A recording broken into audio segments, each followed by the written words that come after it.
1,000 I was working in Market Basket. Yeah. You never hit that. Okay, thank you. Good evening, everyone. I would like to call the January 8th? February 8th. February 8th, 2022 meeting of the Portsmouth School Board to order. And I just like to tell a little story before we start each meeting about how great our schools are. So tonight, we have a wonderful culinary arts program at our high school.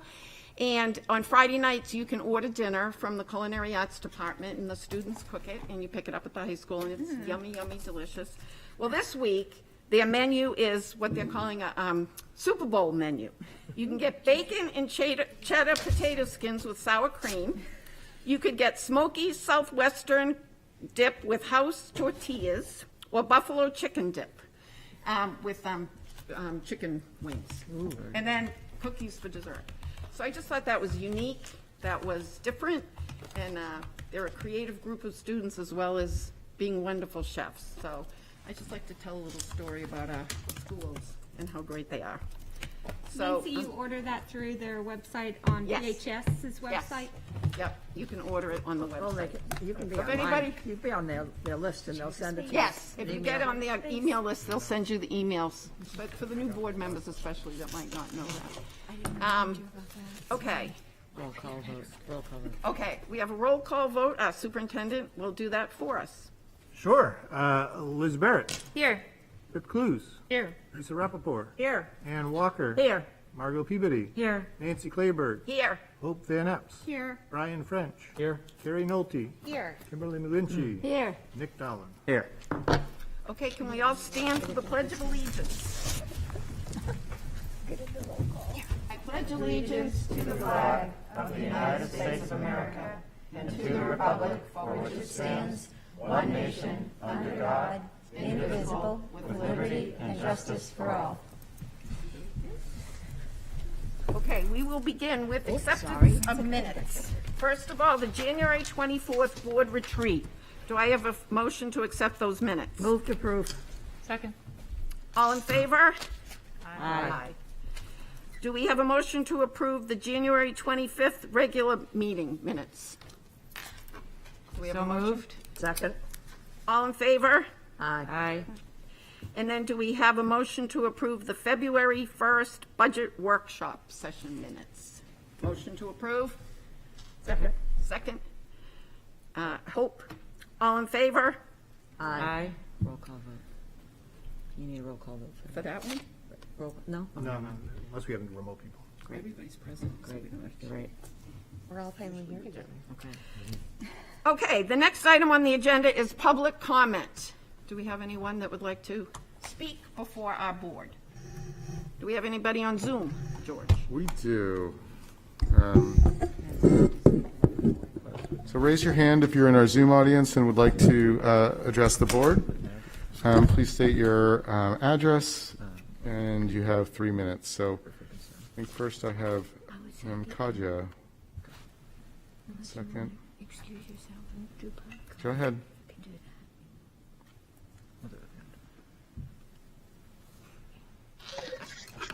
Hi, good afternoon, council members. I am a mother to a 6-year-old and 11-year-old and 16-year-old, and I'm here because my kids are really struggling with masking in the schools.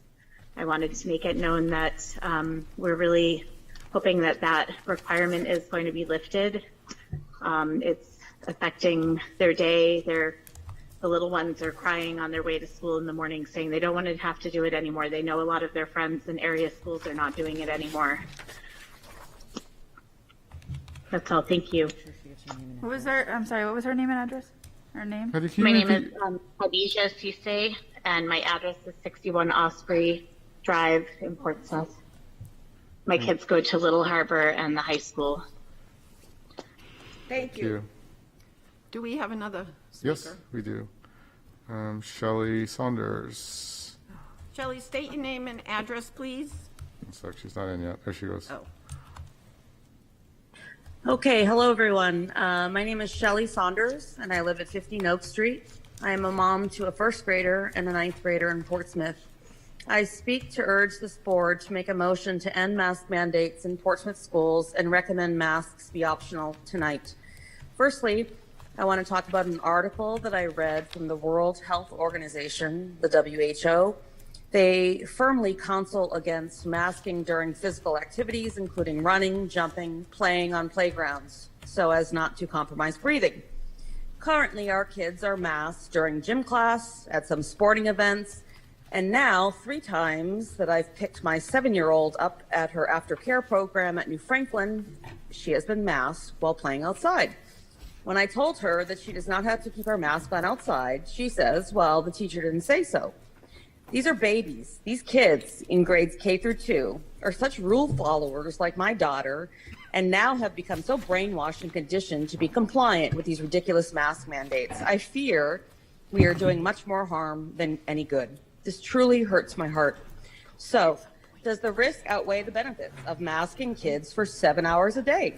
No one really knows. This is the first time in our history we've ever done such a thing to children. We, you, the CDC, and FDA have no idea the future damage done concerning learning loss, social problems, emotional problems, etc. So, as a board, this masking issue, I believe, has truly unfairly been pushed onto you. But here we are, and you are the people calling the shots. You are not medical doctors. You are not OSHA mask specialists, because if you were, you would end this insanity right now. I know this is harsh rhetoric, but I think some of you, especially who work every day inside the school system, have become almost complacent to seeing kids in masks. It becomes your normal, so you don't feel the urgency or need to end this now, like myself, as a parent looking on in horror from the distance. In New Hampshire, we currently have 3 doses of vaccines available for anyone, free, ages 12 and up. We have face shields. So, teachers and administrators who are pushing back on lifting these masks, I urge you to ask the tough questions. If you can have 3 vaccines to protect you and a face shield, what are you afraid of? Kids and germs? Maybe you shouldn't have gotten into the educational field, for real. You have paras and special ed teachers doing one-on-ones with IEP kids in masks. Shelley, you have 30 seconds left to speak. Okay? You have K through 2 grade teachers triple jabbed in double masks. What is going on? These little kids need so desperately to see faces and lips moving while learning. I know for a fact if we polled our K through 2 teachers and they were allowed to speak freely, they would tell you about their learning loss. I guess we will have to wait a few years to see testing scores, and that's really sad. Let's give Portsmouth kids a leg up. Shelley, Equity, your time is right, up. is the new. Thank you very much for your comments.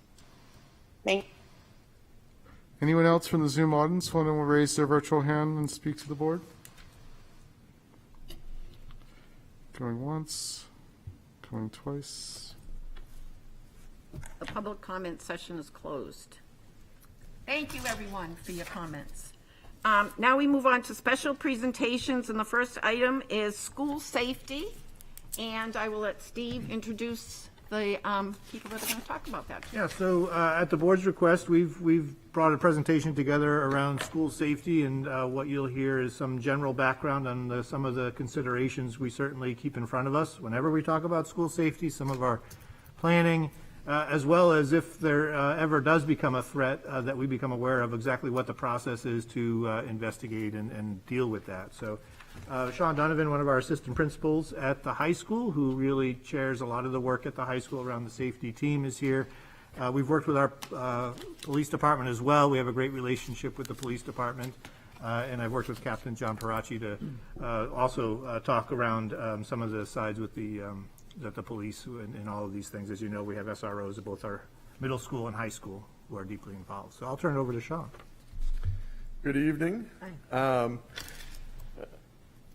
Really just looking to give a general overview of what we do. I think, these recent events have sort of prompted those questions, and just to maybe help put minds at ease about the thoroughness in which we sort of prepare for these things and how we deal with them daily. Please tell me if I need to speak louder. I'm not sure yet with the microphone and so forth how this comes across. So,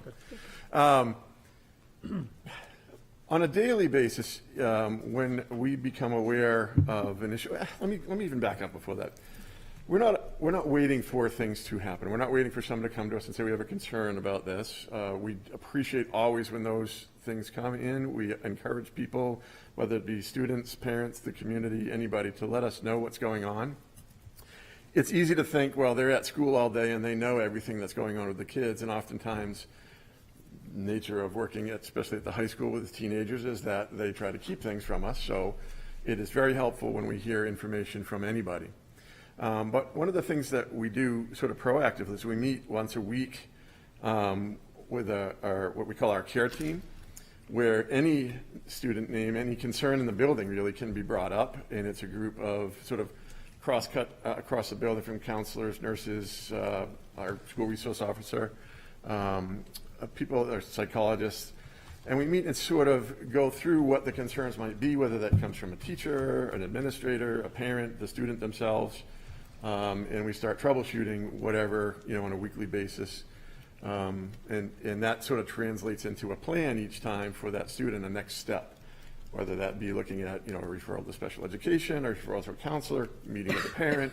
So we're constantly looking at what the issues are on a daily basis, on a weekly basis. When it gets more into something more concerning, where someone brings, an issue of controversial statement, threatening statement, something like that, it goes a little further. So if it's not something that gets brought to that team, then it's going to come to an administrator immediately. We immediately start investigating. We call in the school resource officer, because we've partnered for years now with the police department. We have a great process in place to deal with these things. So again, depending on the severity or the validity of the issue, we'll investigate, talk with the students, call parents, bring in the supports in the building, whether it's a guidance counselor, could be a special ed case manager, right, and start to process through whatever the issue is. And most times that's where it ends. We sort of resolve it in the building, in the office, with the student, parents, and so forth. And that's the majority of what we do. We do have the outlier issues that come up and are a little more concerning, at which point, in conjunction with the police department, right, we're planning how to intervene in those cases. The one thing that is sort of new for us, just prior to COVID, there was a group of us that went and did a training with an organization called NABITA, the National Association for Behavioral Intervention Teams. And they have a whole process and a theory about how to deal with any type of threat in the building at any level, and sort of assess where it's at, the concern, the validity, steps to take, interventions, and then even after the fact, recovering from any issues, or in many cases, restorative justice or those kind of things. So COVID came and it sort of stymied what we were doing in terms of moving forward with that, but we're at a point we actually just started talking again this year about how to implement that. We've been talking with Steve about maybe district-wide, looking at how we can put this process in place so that we have a uniform way at every school to deal with it. I know each school has sort of their own plan for dealing with it, so just like the high school does, they're all doing their own thing, very similar, but age appropriate, I would say. It's a little different with younger kids and so forth, but when you get a serious threat, the process tends to be the same. So something we're looking at going down the road. And again, once we activate that team, we're looking then at assessing any serious threat, the validity of it, the level at which we need to intervene, how much the police need to be involved, and so forth. They're part of that conversation. So in a nutshell, that's sort of the process. There's a lot that goes into it. There's a lot of thought behind it, and a lot of follow through with any of the issues that come up. So that's, I guess, where we're at. Rob Munson's here from the police department. He was the SRO at the high school for many years. Lynn Thomas currently is. Couldn't be here this evening, but Rob can obviously speak to the police side of things. I don't know if there's more you would like me to talk about, or if it's easier just to answer questions. I'm wondering, can you get a little more involved around what you're seeing? I know you can't divulge information that's private, and I respect that, but just as far as, like, on the different levels, what have you seen for threat inquiries or incidents? Do you see an incline from that in the last couple of years on the Interesting, things no. you're It's been, with COVID, it decreased immensely. Okay. It all but went away during, times where we were remote, obviously, Right, and then sure. the modified schedules and things, we had very little issues. So that's an anomaly. Obviously, prior to that, no, I wouldn't say an increase. It seems like it's been pretty steady for many years. Personally, I think having a resource officer in the building, just the presence, not only that, but clearly you have to have the right person, so the right personalities. And all of the resource officers we have had over the years have been great. It makes a tremendous difference with that presence in the building, not because they're police or but they're a resource so that students see safety, right? They know that police officer is there to help them as well as, connect with them and be involved. So that's another big part of it. I would not say that there's been an increase, no. Other questions? Please raise your hand and I'll recognize you. Lisa? I would love to hear a little bit more. I don't know if this is specific to the care team that you're talking about, but we seem to anecdotally have a lot more kids that are experiencing behavioral and mental health issues, and that kind of thing. And I'd love to have a better understanding of what's your role there. How do you loop back to get guidance or psychologist or somebody else involved who can help manage the mental health, and when does it become a role for the SRO? I guess I'm just trying to understand a little bit. Sure, absolutely. How that plays out. With the weekly meetings, we have everybody at the table, so representatives from, guidance or special ed or whatever it is. So we sort of have a voice from all quadrants, right, to talk about whatever the issue is. That's not generally, if you're talking about sort of the mental health stuff, all the anxiety things we're seeing now and stress-related things, that's where that goes. If you're talking more about threatening behaviors or concerns, then we go in a different route. But at the care team level, we're sort of looking at what's happening literally daily at that moment. What's going on? What's the history of the child? What's the history of the issue? What are the resources we have available? What are the resources we can connect them to outside of the school? Including, it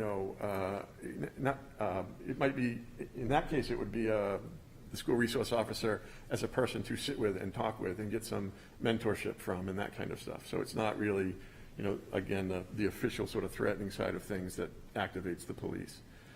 We obviously get into that if there's a problem we're worried about. But Why don't we have Detective Munson speak first, and then we'll take more questions. Sure. I am Detective Rob Munson. I've been with the Portsmouth Police Department since 1997. I've had the opportunity to be the resource officer pretty much at the high school since 2005. I loved working there. I'm now over at the middle school. The really great thing that has been beneficial for us is we have an MOU, a Memorandum of Understanding, between the police department and the school where we can share information. So if something comes over the weekend that we deal with involving a student, we can bring that to the attention of the school. If there's a safety concern or something else, we can share that information through that Memorandum of Understanding, which is great. This has been, hands down, and I've seen a lot of other schools, probably the best relationship that I have seen between a school and a police department in New Hampshire that I have seen, and it's just been really good to work with Mr. Donovan and Mary and Andy, and now over at the middle school I'm working with Phil, and they've just been great. So it's fantastic for us to be able to share information and to work, and we often at times it won't be so much like a punitive type of thing that we do. We're more concerned with rehabilitation and what it will take and help that student to not make that mistake again. So they understand that, and we work with them, and we trust each other, which is great. So I am very happy to be the SRO. Unfortunately, this is my last year. I'll be retiring, but I have had a great opportunity to work with this administration. So. Thank you, Rob. Sure. Thank you, Sean. Okay, we'll open it up to questions. Kerry? Yeah, for either of you, first just a comment, I just wanted to appreciate what you said about really prevention, and that the public often doesn't see that part of the role, but the importance you put on that, and also the restorative justice component of moving things along. I just kind of wanted to put out there, because it's talked about, and I think the board is always talking about communication. But for me as a parent, if I were to see something concerning on social media, like a threat or something like that, what would your recommendation be, and what would the channel be in order, from your perspectives, to check that out, get resources for whatever's going on? So for us, after hours, I would say contact the police department and let them know, especially if there's a significant threat or a threat towards the school, or let them know, and they will start the process. I'll be notified, and then we often are in direct contact. I know Phil and I talk all the time, and we text, and so if we have any concerns, we are in direct communication as well as through email and everything. So I would start there if it's after hours. If it's during the day, call the administration and let them know, and they will start that process, and they'll put me in the loop, and we'll work together to work on whatever that concern is. Thank you. Michael. I have a question related to communication. Sean, I appreciate you saying, when the threat comes in, first we assess it and do the research. What are the priorities that you consider as to when is the appropriate time to message out? How do you message out? I guess I'm always curious about that, right? You always hear the story of, I saw there was an ambulance at, this school today, and that gets rampant. So how do we make those decisions on what we're communicating to, I don't even know the word I'm trying to look there, to show transparency, but also respect privacy? Yeah, it's a tough balance. Obviously we start the guiding principles with the law and what is considered sort of sacrosanct in terms of not sharing information about students and so forth. Staff as well, and those are things that we have to be aware of.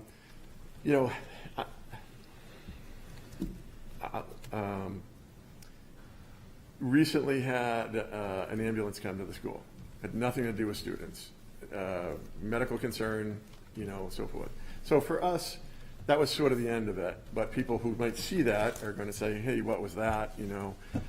There's nothing we would share about that particular issue. And we could say, yes, there was a medical concern in the building. It was worked out, and so we moved on. Maybe that's as much as, but it was really related to personnel.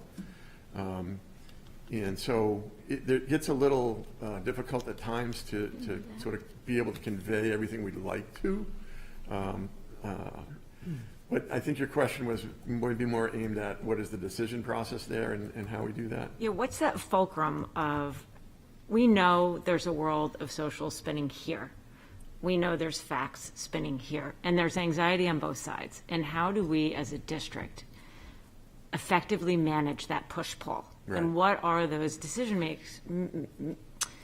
What are those filters we go through as a school district as to when to decide, are we going to communicate out? What are we going to communicate out? Sure. Even if it's there was an ambulance and it has no concern to anybody else. We're aware of it. Everybody is fine. Thanks for your concern. Yeah. That's what I'm wondering. Yeah. I guess I would say, I'll speak just for a second to the elephant in the room. The recent issues sort of prompted some response, I guess, from the community that, I think was understandable, but I think it was easy to get caught in the vortex of social media. I would say the best thing to do is, one, alert us, alert the police of any concerns you have. And we can certainly confirm that we're already dealing with it if we know about it, or if we don't and you happen to be the first, then we will certainly start looking into it. And we can continue to say that as people communicate with us. I would encourage people not to sort of contribute to the social, again, how to call it the vortex, right? And get involved with that without checking with us first. So I would just caution there. To answer your question, it depends on the case as to what the issues are. This, again, recent issues, there was sort of three sort of back-to-back things that happened, none of which rose to the level even of needing to call our behavior team together. And so we sort of moved through those quickly. They were dealt with. The police department worked hand in hand with us and were involved with all three cases, and that was sort of put to rest. But understandably these days, it got churned up in social media, and nobody really knew what the truth was. So we've been talking about how do we do that. I don't know that we can ever get ahead of all of the social media, but we certainly can be proactive, I think, in acknowledging that, like you said, there are things that are happening. I don't know the right way yet. I don't know that it's a running dialogue that we always want 24/7, but it might be if we activate the behavior team, we activate a more robust communication so that people are getting correct information. It's something that we're talking about. Honestly, it hasn't come up as an issue up to this point. I think it's sort of a perfect storm of events and timing. But it points out a concern that we should be addressing. So. Okay. Thank you. Nancy? Oh, I'm sorry. Liz, you haven't gone yet. Yes. Hi, new board member, so I know we haven't met yet, so nice to meet you. And I guess I wanted to commend, I had spoken with Phil, and I was really impressed with what the middle school has been doing at the door of the school. And I'm not sure what exactly the high school is doing, so I would like you to get into that a little bit. But I guess I've always seen, obviously, having a culture at the door is great for not only mitigating behavioral issues, but reaching kids, and also, trying to, put a buffer there if a kid were to have a bad day or come into school. So I guess is it Detective Munson? Yes. Detective Munson, I guess I was wondering if you could speak to that at all and tell the board about any successes you've had, or just generally how that has worked out for you all. I know maybe Phil might be doing some of the greeting, but I know you're out there with the 80s rock music. So if you could just let the board know exactly what you've been doing in the morning, and how that's been working for you. That'd be great. Thank you. I think one thing for me, and I know, and I can speak for Lynn too, is our ultimate goal is to make those connections with the kids. So part of it is that I like to entertain also the crossing guard out there in the mornings. So we do various, I bring a speaker out there and we do music every morning as we greet the kids coming in. I also make my office very accessible to the kids. I have a foosball table in there, and it's usually pretty hectic at lunch. But we try to create that environment to where the kids feel comfortable with, if they can't find an administrator, they can come to me. And even this year, it's been kind of shocking, some of the things they've come to me with that really are not police matters. But that's our goal, is to make those connections so that they do feel comfortable, and that later on when they're adults, that they do feel comfortable with interacting with law enforcement. So that's kind of what we're doing. I walk around all day. I keep my office open at lunch, and work with these guys very closely to make myself visible. Lynn is a coach over at the high school. She coaches girls basketball. I, for years, coached football over there, as well as I still coach unified basketball and unified soccer. And on top of that, I also participate in the Penguin Plunge with Special Olympics, which we're doing this Saturday. So it's that, and I got to commend our department because they allow us to do those things, as well as 3 days a week I'm running a weightlifting club in the mornings, Monday, Wednesdays, and Fridays. And I got a fantastic group of like 10 kids all over the map, boys, girls, and they come in, and that's the connections we're trying to build. So it's great in that aspect because they feel comfortable with bringing, anytime they hear something like a threat or something, they can feel comfortable bringing that information to me, and understand that we're going to proceed with that in a way that's, we're going to cover the incident, but we're also going to do it in a manner that is nice to them, and they feel comfortable with the outcome of it. All right, Brian. Sorry. Yeah, I wanted to step back a little bit, Sean. When you first were talking about like the planning and the training, especially when the more serious threats. You had mentioned that during COVID, this kind of stalled this planning thing. From what I understand, there was a plan per building, right? And then were you guys trying to think about how to combine that into one plan? And where's that process at? That's kind of the thought. It's a great process to look at. It's based in research and data. It's something that's implemented at many schools and a lot of colleges around the country, and so it's a great resource to sort of deal with any type of threat or issue that comes up at whatever level that is. So a lot of that happens at the lower level stuff, and you can still deal with it. But when it gets to that more concerning stages, it's something that's viable all the way through. I know Steve, Jim Sparrow, one of our school psychologists, I know was part of the team that went in training it, and we've sort of been talking that up. I know he's been talking with Steve a little bit about that. We're sort of at the beginning stages of expanding that to other schools and so forth, and talking about that. So I don't want to commit, all the other schools to that. It's definitely something we should look at and talk about doing. It's early stages. So that's kind of where we're at, is just discussing it and looking at that. Ideally, I think next step might be to get more people trained and see what it's all about, and then look at how that would roll out in the different buildings. Did that answer the question? Yeah, that answers it. Thank you, Sean. Has anyone else not gone yet and would like to ask a question? Okay, let me go to Kerry again. Just a quick follow-up. When, because part of the discussion of the board and asking you to come was around these concerns around school safety and making sure that we have the best plans. When you said that the threat that had happened and kind of snowballed on social media was really something that came up, was managed, not even elevated to the level of a risk. I'm just curious from my perspective, how many of those incidents in, say, a week would you have that don't, do you know what I'm trying to say? Sure, yeah. Because I think on the other side, that made folks appropriately anxious, but if we're messaging 10 incidents a week, right, that also makes folks very anxious. Absolutely, yeah. And understandably, that happened on the heels of an event in this country that was shocking and concerning, and so we're not blind to that. We understand how some of that unfolded.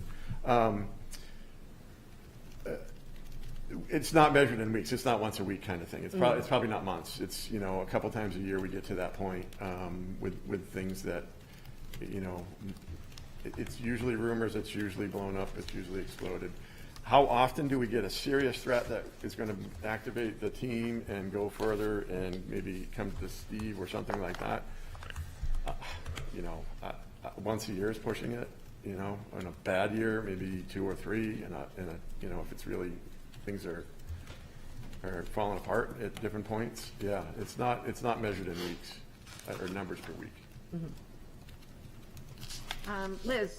Sorry, I just wanted to follow up on my last question. I actually have 2 questions, but for the last question, I wanted to know from the high school's perspective, do you do anything similar? I know Phil hasn't spoken, maybe he could speak for himself here, but I know that he's usually greeting at the door and making eye contact with kids as they're coming in as maybe like a first line defense. I mean, Sure, in my absolutely. mind, that's always been a first line Yeah, defense. so one of the things that we, again, sort of pre-COVID stuff, school safety, security, we have a system at the high school where the doors are automatically locked and so forth at certain times.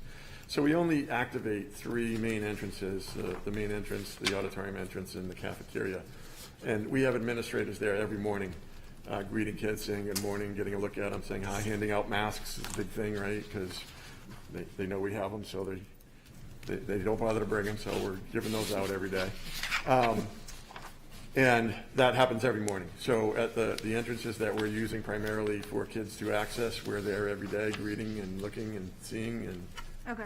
had a couple issues this week where we saw kids were upset about something, got them right down to guidance. And All right. And then my follow-up, the type of law I do, I work with kids. I just went into child protection. And so I guess I'm just curious, a lot of these issues, tend to be kids that have behavioral issues, I'm assuming. And so I guess I'm just wondering, you know, have the behavioral issues escalated like they have around the country with COVID, kids having more behavioral issues, and also what do you see the state helping out as far as, I guess I'm just wondering what we're looking at right now as far as CHIN's petitions or juvenile justice issues, and whether there's been a good collaboration with the state, or do we need to advocate more? Where things stand as far as behavioral issues? I'm never going to say don't advocate for more resources, right? I don't think that perception is accurate. I can't say that we have more behavioral concerns in terms of any type of, you know, misbehavior, threatening behavior, that kind of stuff. We definitely have more issues around anxiety and social emotional issues, you know, kids being upset. So I look at it this way: you get a certain amount of internal resource, and if COVID issues max out half of that, you don't have a lot left to deal with daily stuff. And so we see that sort of rise to the top. It's not the threatening behavior and things like that are, we're not seeing a lot of even, you know, bullying or cyberbullying. That's honestly, that's primarily what we're getting when we start to investigate. Student comes down, parent calls and says, this was on Instagram, right? And they're upset about their child being a target or involved or whatever it might be, and we sort of start there. But I would not say that we're seeing a lot of increased bad behavior.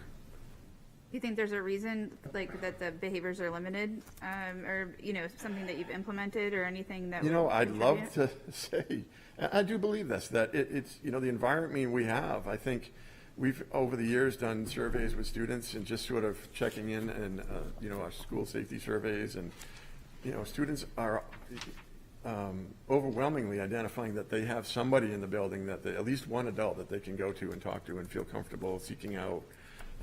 You know, our teachers are phenomenal at connecting with students and letting us know when there are issues, making personal connections. I think everyone here understands that students aren't just numbers at Portsmouth High School, that they're faces, they're people, they're personalities, and teachers are to be commended for that. So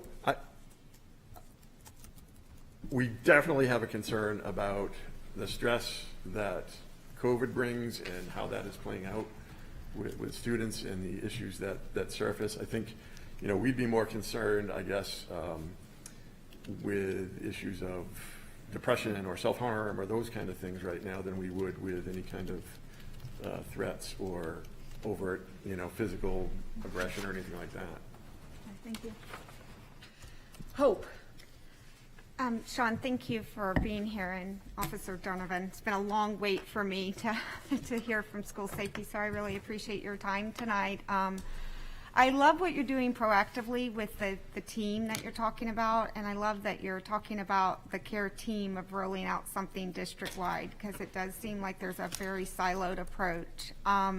When my kids went through the middle school, there were 3 incidences, and like clockwork, I knew how Phil Davis was going to respond in his protocols. And there was even a presentation that came out at the very beginning of how the middle school handled the protocols, and if there was a threat, how that would be handled. And I've never really seen that at the high school, so I'm wondering, can you, either person, whoever needs to field the question, share what strategies are you using to be proactive about getting your protocols out to the parents, and how things are handled? And I know they might be handled differently at different levels, but I think one of the things that parents roll around in their head is, while we're blessed not to have threats at a significant level, I don't know parents really know what to do in certain buildings if we were to have a threat at certain levels. So do you understand where I'm coming from on the question sure, of just yeah. like what's happening on that end from communication? I do, absolutely. I think it's different at every school, so obviously I can't speak to some of the other schools. So I'll, you know, just speaking for the high school, I think that that is a process that we probably need to do a better job putting out there. It's something, again, I don't know why. It was a perfect storm of events recently, and it sort of highlighted that that's an issue. People have that concern, and I think, you know, letting people know what that process is going to help a lot. I hope tonight clarifies some of it for people, just knowing that there's a lot more that goes into, you know, the daily dealings with all of that stuff. But I don't know. I think, honestly, I just feel like it's one of those, it's like watching children grow. You know, you see your children grow and you don't really notice it. And then you see somebody else's children and you're like, oh, wow, you grew half a foot since I saw you last. So I think incrementally, we just do what we do and weren't thinking about the fact that people watching from the outside weren't seeing what we were seeing. And so I think we can probably articulate that better and put out that process a little bit better. I think it would go hand in hand with, if we're going to move forward with, you know, looking at the NABITA protocol, or there are others out there that we could consider, that would be something that we could put out so that everybody knew exactly what it was and how that worked. Okay. And I'll add to that, from our perspective, and a lot of times you wouldn't know this, but we're included in that process, and we're actively You have meeting to with speak families. up, Rob, Oh, can you sorry. speak up? Yep.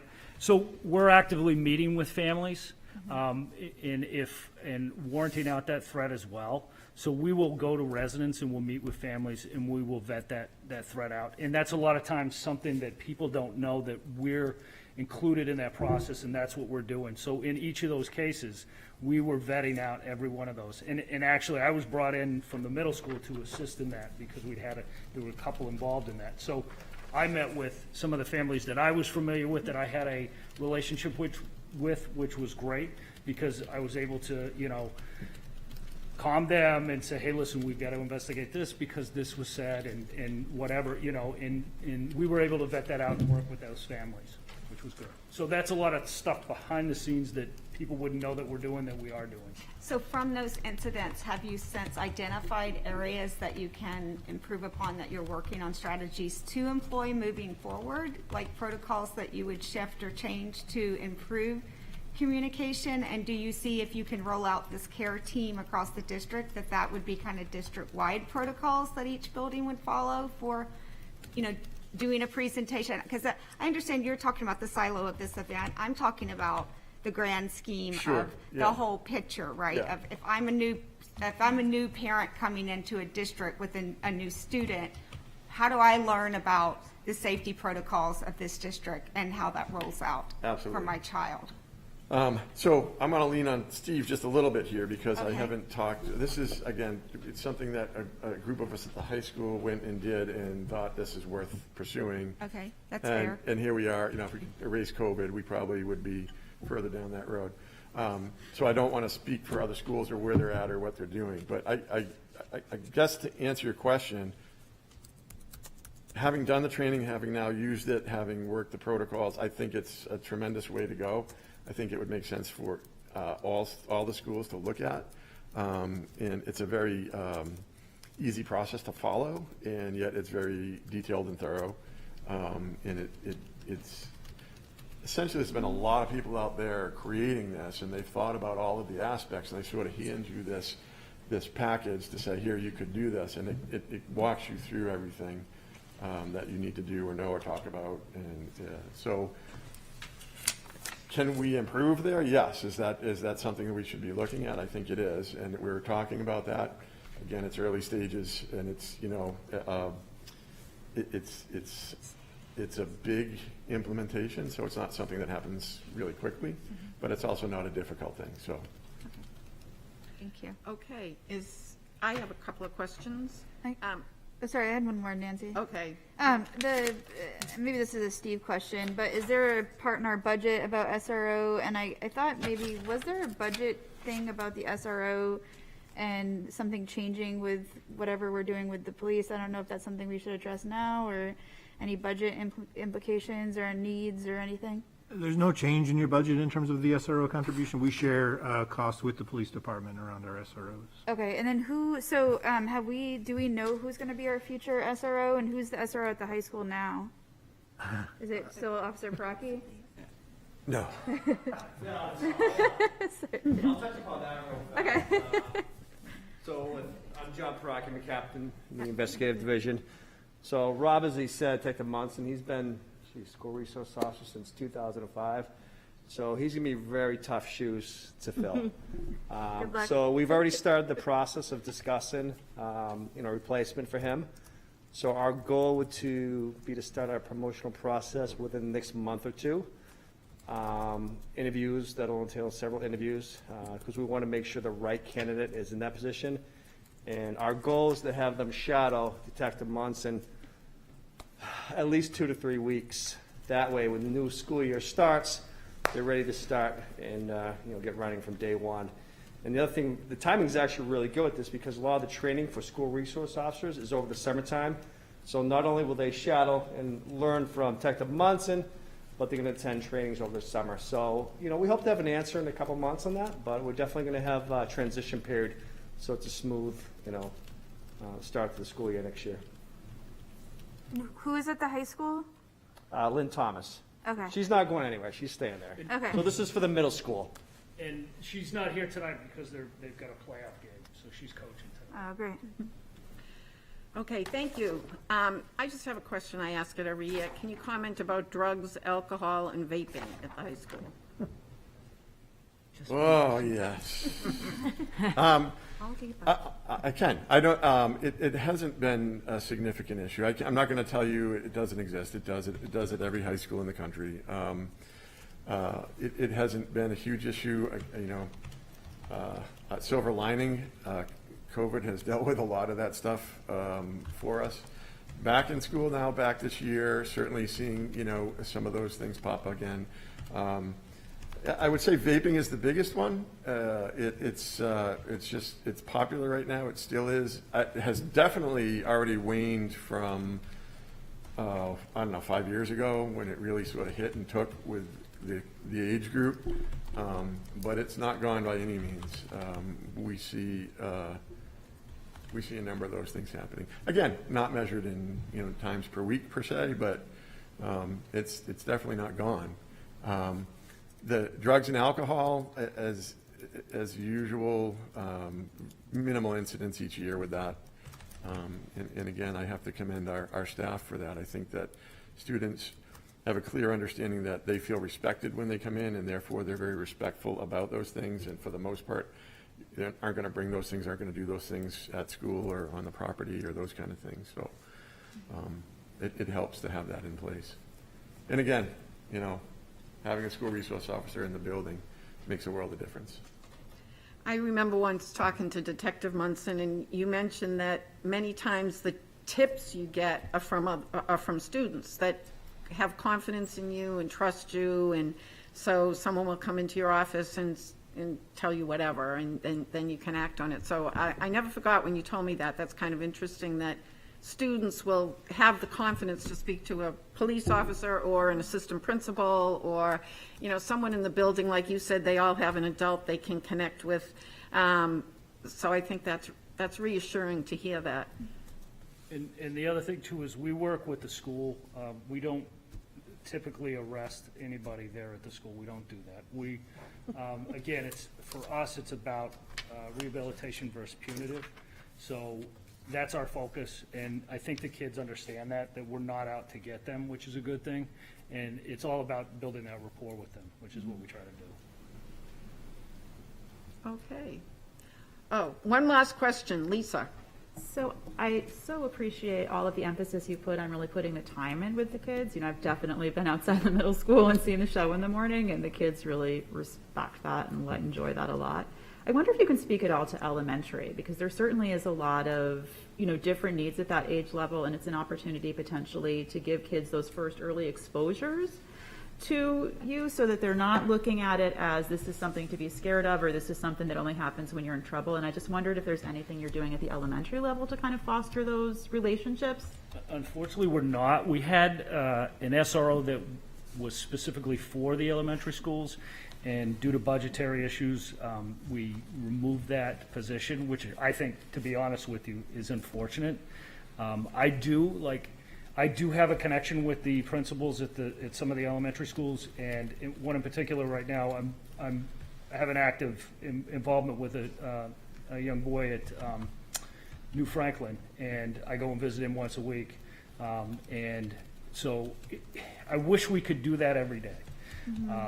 I don't like to be, I like to physically be in the middle school. I wish we had an SRO that, if we couldn't get one in every school, I wish we had one that was able to go to all of the schools and would bounce from school to school, you know, each day. They might spend a day at Dondero, they might spend a day at New Franklin, they might spend a day at Little Harbor. I wish we had something like that. Hopefully, once, at some point, we get that money back in the budget where we have the opportunity to do that. Because it's important. It's very important. And I know from my perspective, a lot of the sixth graders that are now, well, fifth graders that are now sixth graders at the middle school were surprised that I was wearing a firearm. And after about a month, they got used to me and they knew I was a police officer, and that went away. But initially, if they had had that interaction in the elementary schools, they wouldn't have been kind of surprised by that, which I wish we could do. You got to get the right person in there. I'd be remiss if I didn't say that. But if we did, that would pay dividends decades from now. So when they're adults. I will say while it doesn't replace an SRO at the elementaries, we do have those Cops and Kids events at the elementaries where there are different stations that the kids go around to and interact with police in various aspects of their job. So. We like the canine dog a lot. Are we involved in the hiring of the new SRO? Is there any part that the superintendent or anybody would play in interviewing, I guess? I mean, not that I don't trust the police department. Yes, I know, I believe, and hopefully I'm not speaking incorrectly, but I believe Phil and Tim are probably going to be involved in that process. Okay. Yeah, there'll be a process in place, and we'll share with them who we think are best candidates, and we'll certainly get their input to make sure that it's something that we feel would be a good fit for the school. You have to speak into the microphone. Can you speak into the microphone? As Detective Munson said, having the right fit is the most important. And again, as a police department, we'll try to pick that person, but at the end of the day, we are going to want the input from the school too, to get their thoughts on it. So we have that perfect fit, so it's a smooth transition. So. Can I ask one more follow-up? All right.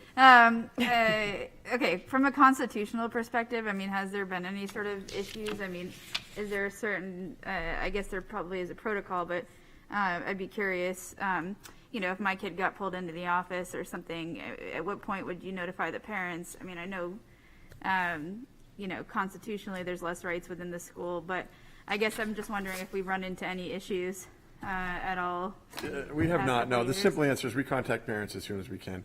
Get a handle on the issue, talk to the student, find out what's going on. Maybe we need to talk to some witnesses or people who were a teacher or something like that. We try to do that right away so we know what we're dealing with. And then the very next thing is get a hold of parents so that we can start a process of involving them and figuring out what next steps are. So it's pretty quick. Okay. And we work together so that they do their investigation first, and then whatever the findings are, if it reaches that level that it needs to be brought to our attention, then it is. But they do their investigation first, and we don't usually participate in that initially. Okay, great. Thank you.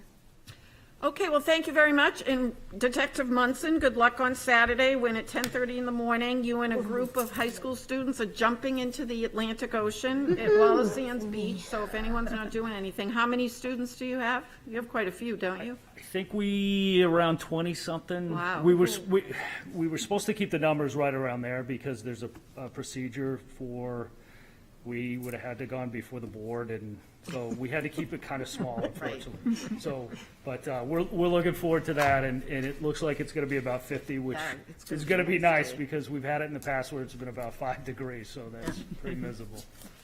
Well, thank you. And I think the board certainly treasures the relationship that the school department and the police department have with, I know I've been involved for a long time. We've had it for many, many years. And as you mentioned, not all communities share that kind of respectful relationship. So thank you. And thank you for making that happen too. And we trust you'll find someone great for the middle school to replace Rob. And Rob, best of luck in your retirement. And Sean, thank you for all you do with our kids at Portsmouth High School. Thank you for all your questions. I'll just throw this out to everybody at home here. If anyone has any questions about that, feel free to stop in, ask any one of us what your concerns are, and we'll do whatever we can to get you the information you need. And I do take requests of the morning if you have any requests. Usually I follow what Joyce, the crossing guard, she likes country on Wednesday, so we'll be playing country On Wednesdays again. You come back to the board, bring music next time, just to make sure. We need an entrance Thank thing. you. Do you want to introduce our next guest? Steve will introduce our next guest. Yes, I'm not sure he needs much introduction, but just to be clear, Phil is here today to talk to you about budget, not necessarily the typical administrative report, so he'll focus in on some of the specific budget considerations at the middle school. Thank you. I'm going to start. This is the first time I've had a budgetary discussion, I think, with the board. A bit of a new process for me, maybe for you. I'm assuming going into this that you folks have seen proposed budgets. My head nods good, because I wasn't prepared to go through line by line of the entire ask on how many number 2 pencils we're going to need next year at the middle school, although that might be replacement computers. But there are some specifics that are unique and different that we are asking for next year, and they come on the heels of kind of current situations coming out of COVID, and some asks that we've made before, and I'd like to say maybe a creative solution around some of those. So there are 2 specific asks that I'm looking for in the budget this year that I'm kind of addressing 2 items with 1 move or with 1 ask. And so I'll kind of speak about both of those first. The first is quite simply a need in the counseling department. When I started at Portsmouth Middle School, I believe in 2009, we had 5 different counselors, 4 in a half-time, really, counselor, and that has dwindled through a retirement and then a budget cut, I believe, in 2006, to the point now where we have 2 grade level counselors, or 2 general ed counselors, and then 1 special education kids room counselor for our kids program. And coming off of COVID, budgets being where they are, personnel being where they are, and having a really difficult time finding anyone to hire in any sort of business or model, we made an intentional shift with one of our counselors before the school year, so that we have taken our kids counselor and we have now grade level counselors at the school. So we have a 6th grade, 7th grade, and 8th grade counselor. My intention with that is to loop the counselors so that they will have the same students for each of the 3 years a student cycles through the middle school. It is this year on the kids counselor, who's Chelsea Babin. It is an additional load on her because she did have working relationships with students whose IEP services called for a guidance counselor, was working with students in that kids program. And so she's taking on 6th grade plus the added load of those students who have IEP counseling services. So that's kind of one thing. I'll put that aside for a second before I come across the solution that I am proposing. Another need that we've had for many years at the middle school, and it's not unique to Portsmouth Middle School, something that you see countrywide, is in the area of reading. And it's something that is a little bit close to me. I was also a reading specialist, not because I love teaching reading, but because it was my weakest area of my teaching craft. So went back and got that degree and that understanding of how to teach reading, but I do have a depth of understanding of programmatically what would work best, specifically at a middle school. So once again, since I've been at the middle school, we have had a reading specialist, and that reading specialist falls under the general Portsmouth Middle School budget, and traditionally has been used to service special education students. So there's kind of a misfit of funds and the budget allocation, the pool where it comes from. It is best practice, 100%, for those students who have the greatest need in reading to be seen by a reading specialist. There's research everywhere that says just that.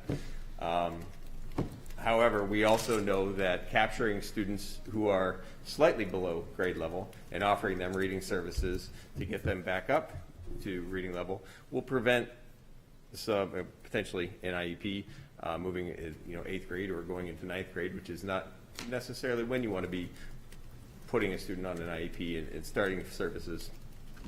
So that boost in the arm, that shot in the arm, an intervention method to get them back up to grade level is really a great process, and it's something I've helped several different schools build throughout my career.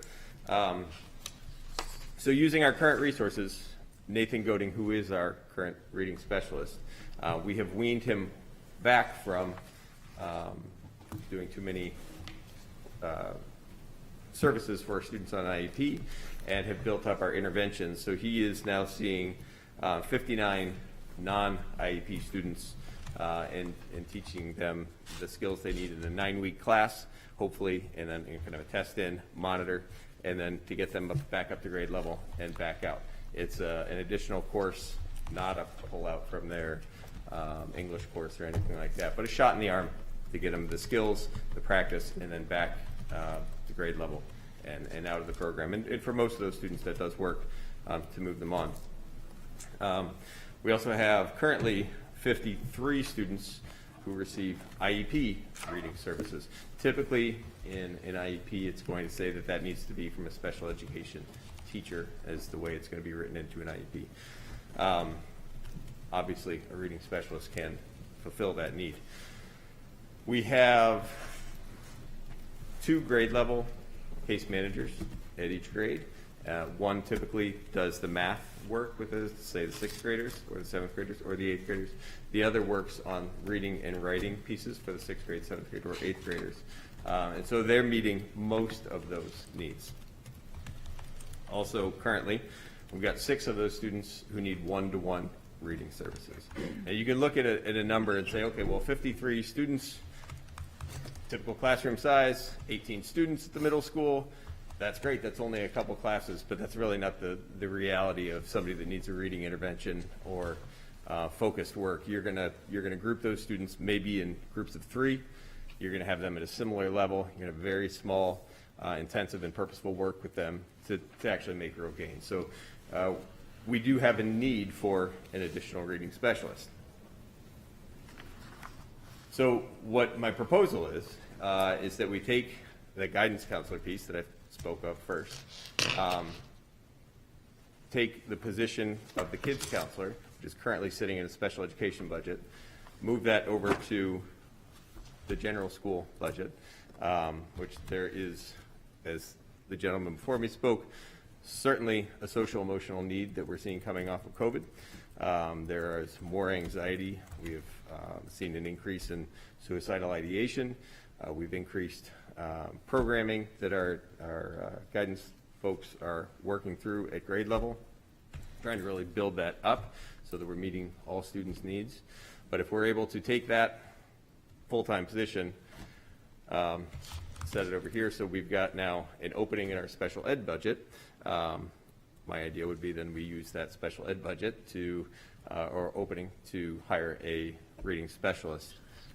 So 2 birds with 1 stone type scenario where I've got the social emotional needs met or better met. I don't know that we're ever going to fully meet with grade level guidance counselors who would then, I should say, pick up and service each of the students who have counseling or therapy in their counseling in their IEP would then be done by each of those 3 counselors at that grade level, so they would continue to work with them for 3 years, and then also meet our reading needs. I should also mention on that we currently are not self-sufficient meeting our own reading needs. We are contracting out. We have several students that are meeting with a contracted reading specialist that comes over to work in the district.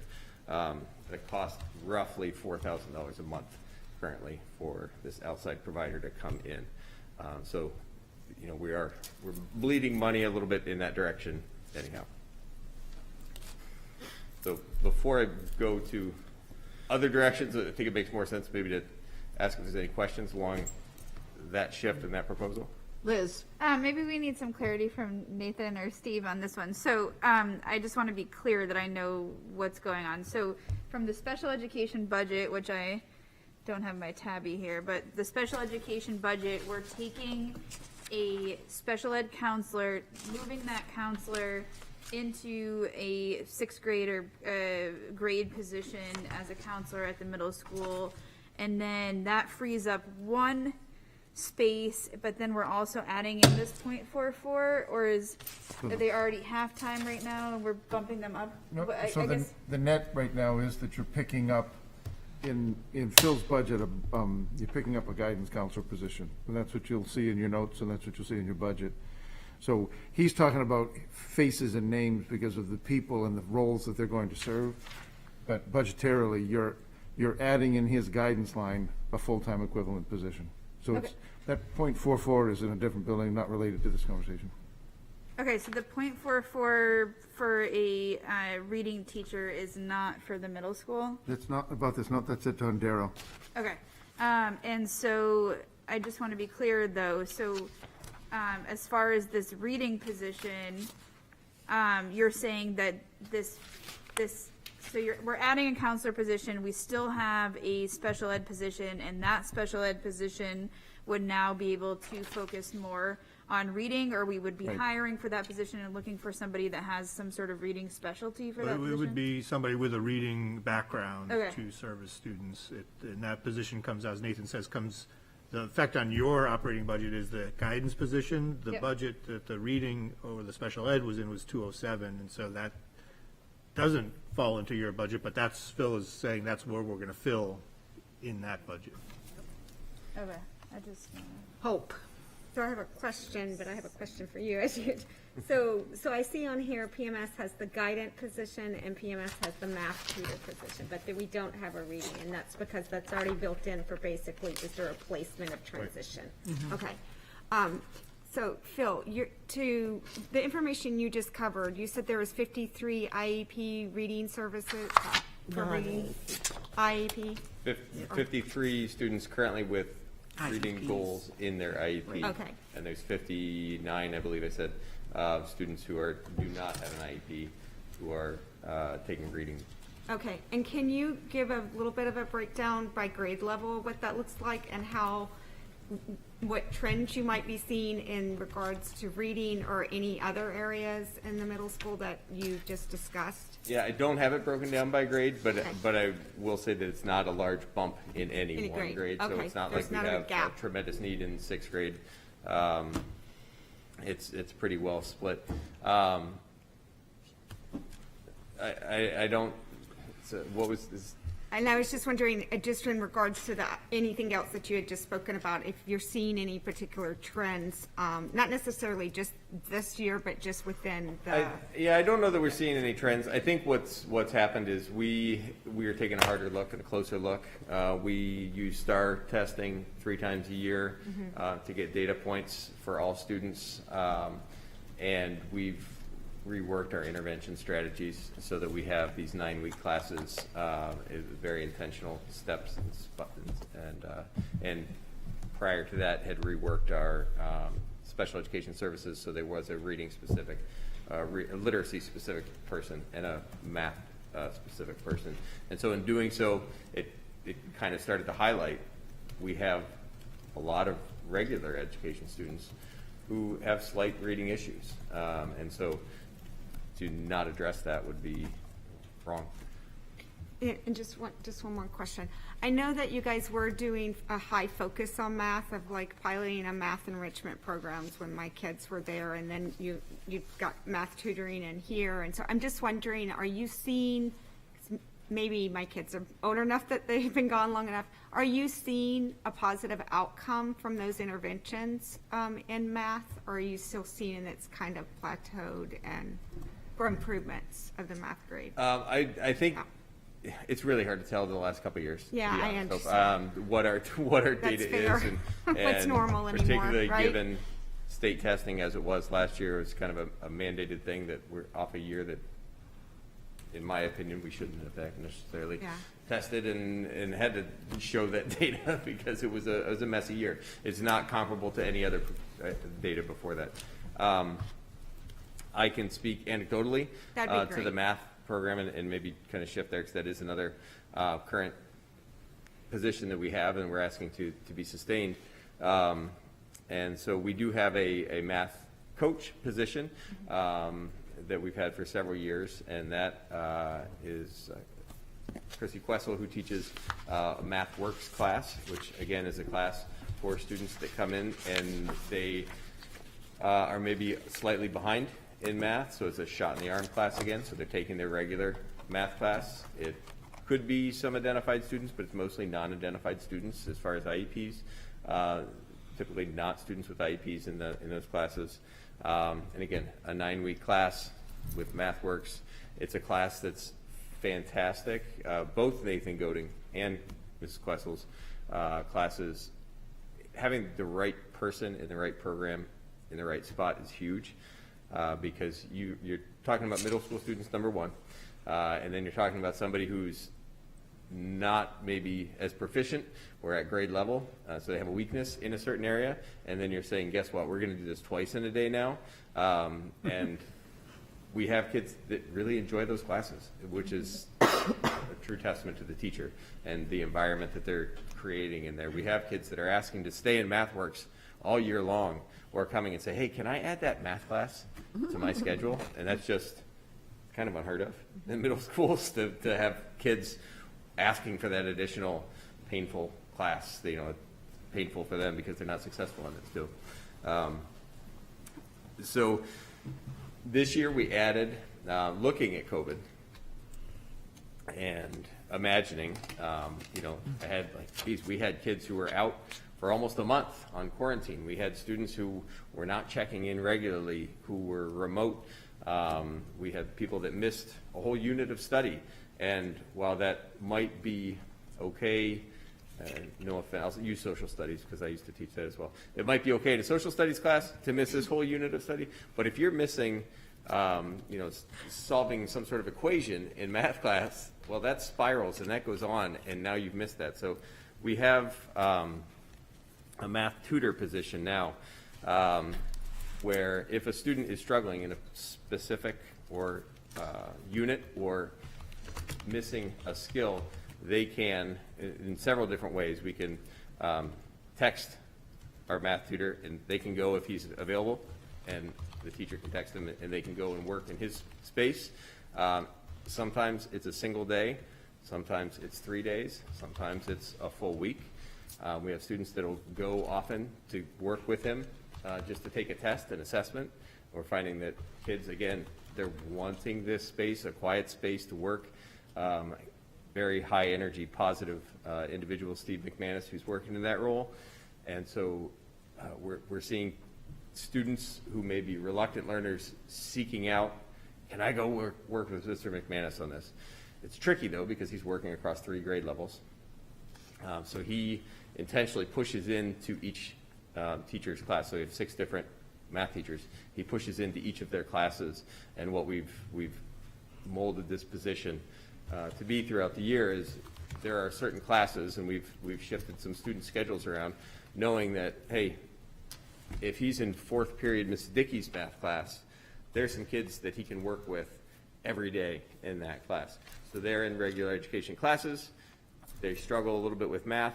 He's able to take that lesson, give them the individualized attention, and make some gains. And again, having the right people in the right places. You've got kids who really enjoy working with math, really enjoy working with Mr. McManus, really, and moving forward. So we would love to see that position continue, just because we're seeing kids excited to utilize it. So happy to speak to any or take any questions. That it's hard to capture data again at this point on that. Anne has a question, and then Pip. I'm glad to hear that the math is working out so well. I think the last time you spoke with us, you mentioned, because the kids were just newly back in school, that the 8th graders were behaving like 6th graders. I assume that's back to normal now? nothing's ever normal in middle school, but yes, it's strange. Shortly, it was almost, I don't know, I'd say probably early to mid-November when there was just a calming. Things kind of fell back into place. We were running around pulling our hair out every day, just wondering about why are they acting like this? What is this going on? Just a lot of strange, not over-escalated behaviors, but just atypical for grade level behaviors. And things just calmed down kind of all at once, to the point where, there's a norming of socialization again, I think is what I would say. You had students who were not used to being with peers they didn't choose to be with, or in large groups of people, or potentially wearing masks indoors for long periods of time. So there's a lot of shifts. Or not being able to play Xbox whenever I want to play Xbox during the day, because every other day I'm at home. So a lot of different shifts, and it's kind of like, okay, there is an acceptance. I think there's a few good things that have come out of the last couple of years. Kids, and maybe Nick, I think you could say this too, kids want to be in school now. Like, they enjoy and they appreciate the normalcy and regularity, and like, yes, we're going into school. So that's a huge win. Yeah, that's great. I'm especially glad to hear about the math because that's been an issue for a long time. So that's very positive. It has. Thanks. Pip? Yeah, thanks. I really appreciate your ability to kind of shuffle things around to make the budget work and also get what you need out of it. I'm curious, are there things that you would like to see that weren't able to fit into the budget, or that you would ask for next if you were given some more money? I'm sure there's always going to be a little bit more, right?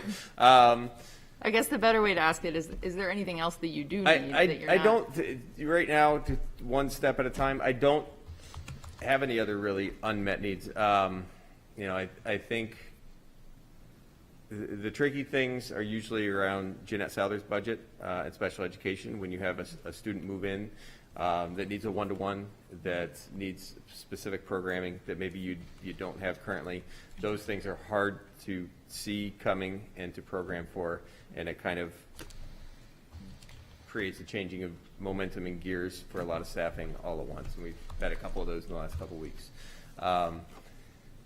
I think staffing-wise, programmatically, I mean, we've been looking for this kind of reading help for a couple of years. The math tutor is something that only was envisioned and imagined because of the COVID situation, and it's been working, so it's great.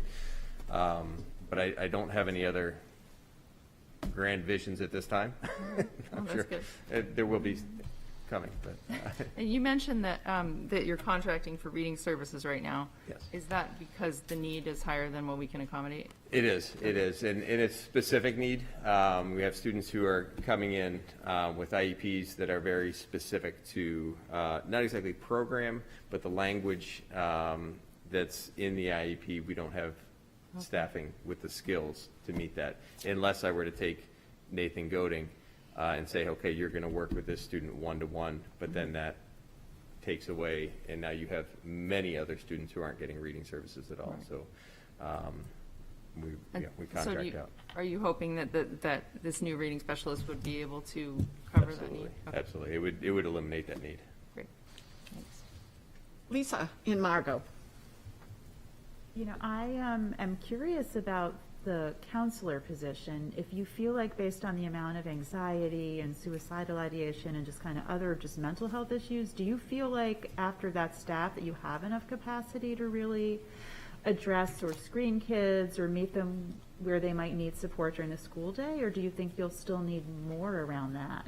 A piece that we interviewed a second individual today for is a social worker that you're talking about a position that the schools haven't had, and that we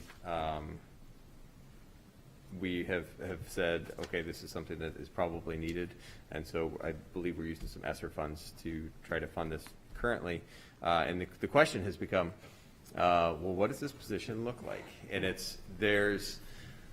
I do a lot Assistant Principal Hodgson does a lot. Each of the guidance counselors does a lot. Chris Burke, our wellness coordinator, Kari Buna, our nurse, are all doing a lot of things outside of our lane, if you will, to meet the needs of the community.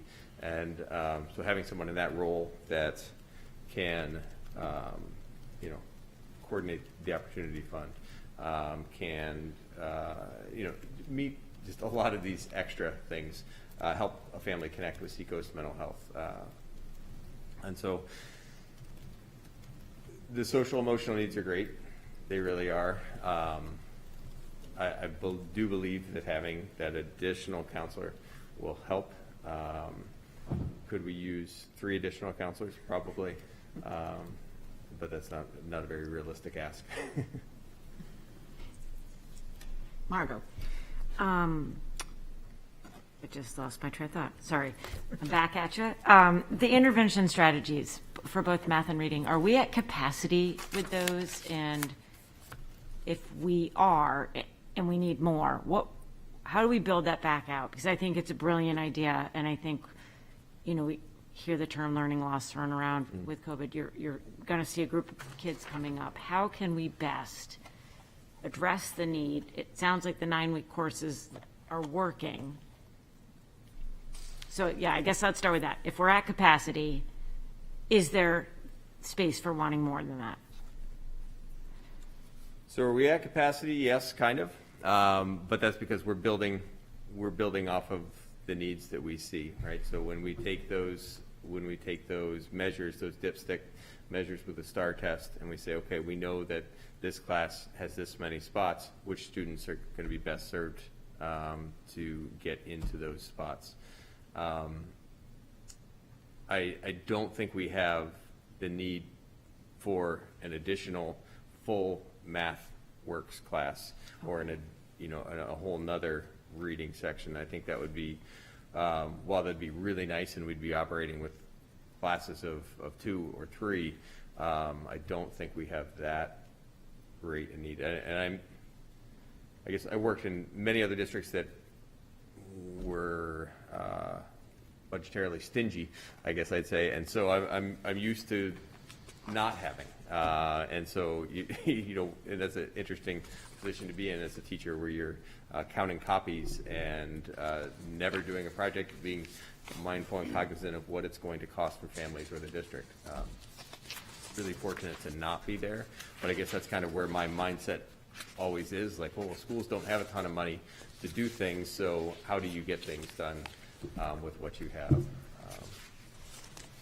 That fully answers your question, Mark. Yes, this is such a unique year in that we are looking at a budget, but we also have ESSER, and ESSER can address issues caused by COVID, and early intervention and being slightly below grade level, for me, falls right into that. So I'm always thinking of what are the needs now, how's it going to bubble up, and always backing that to how do we get those interventions in early, right, so that when we lift that class from 8th to 9th, that's a smooth transition. We've caught them all, and I'm just curious whether we need to be, as we look at our ESSER, do we need to be cognizant of, okay, we're filling those classes, man, if that number increases.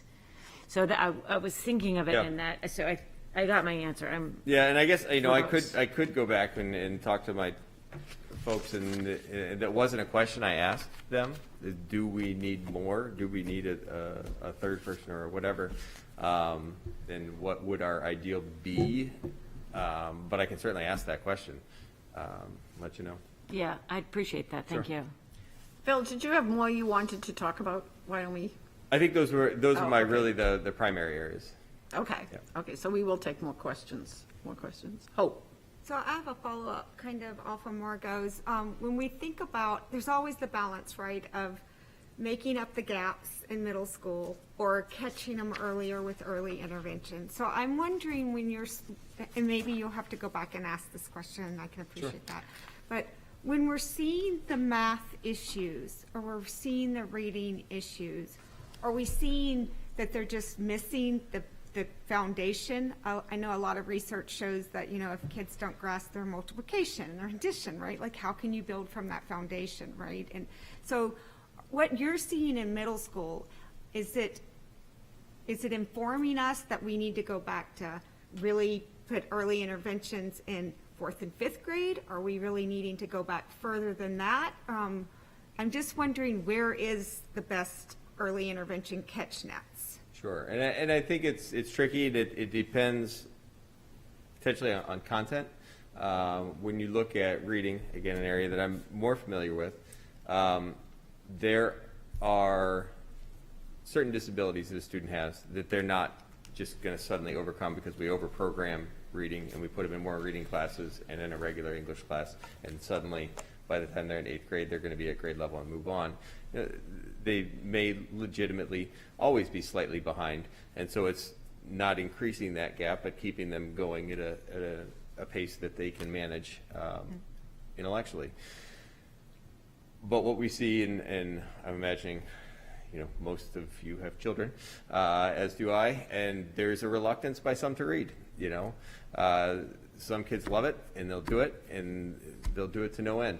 Other kids, you put a book in their hands, and it's the worst thing you could do to them. Middle school might be the worst for that age group, right?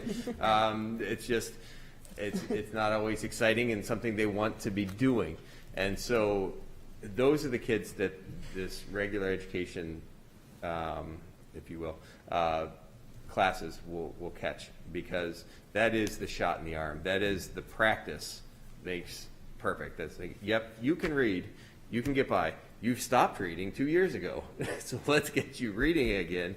And as with anything, confidence brings me back to, you know, full circle. So you get somebody back in that habit, feeling like, oh yeah, I can do it, then they're going to start doing it again. They may not be walking around with a book 100% of the time, but you know, there's always hope.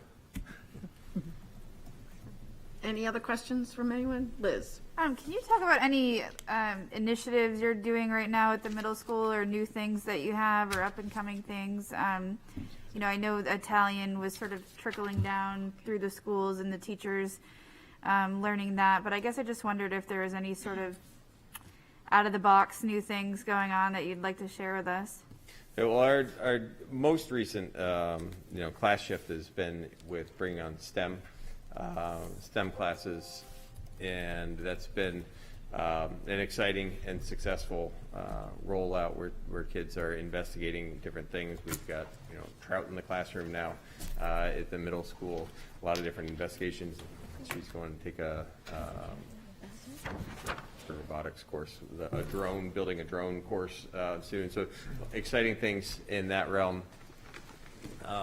We are really, Liz, still digging out from COVID and trying to keep, you know, it's been really a varying feeling, and so there hasn't been as many forward-thinking advancements and more of how are we managing this and how are we going to put that fire out and then still move forward, and what is next month going to look like, and managing those COVID numbers. I mean, as you know, the last month or so, very difficult with all of a sudden huge numbers of COVID. So unfortunately, that's really stymied a lot of professional time and growth and forward-thinking attitudes, really. All right, thank you. Okay, Phil, thank you. You have been a Absolutely. principal at the middle school for several years now, and you do an awesome job. Thank you. Thank you for working with our kids so well. Absolutely. Thank you all. Thanks, Thank Phil. you. Thanks. Okay, next up is the superintendent's report. I'll turn it over to Steve. So in your packet, you have the email correspondence and email summary since our last meeting, the Board and Administrator Edition, February. The Policy Committee minutes, our most recent Policy Committee meeting, another one is coming up. And I did want to make you aware that, you know, you already are aware, we're going to have two right now administrative openings. Nancy Roy, when she was here last, had mentioned her retirement this year. And Earlier in the week, we found Mary Lyons announced her retirement from the school district as well. Both long-serving administrators who I'm sure we'll talk more about as we go through the rest of the year. But it does present the process point of advertising, of building a committee, a search process for those two particular openings. So I wanted to make you aware of that because we don't have another meeting before we get back in March, and we would likely want to get some advertisements out for those openings. And so at this point, we would just be posting, of course, for a principal position at Portsmouth High School. And we will also tap in, as we go through that, to the community for representation on a search committee that would involve students, that would involve teachers, of course, parents, et cetera. And we'll work through a process as we have done before. Typically, George shepherds the administrative openings search process, goes through a very inclusive process, and once we, again, get to a finalist stage with that process, also involve public forums, parent meet and greets, et cetera, and really get them embedded in the community. The other position, Nancy Roy's position at Lister Academy, is technically it is a principalship of the Lister Academy program. As I think you know, the Lister Academy program is a special education program.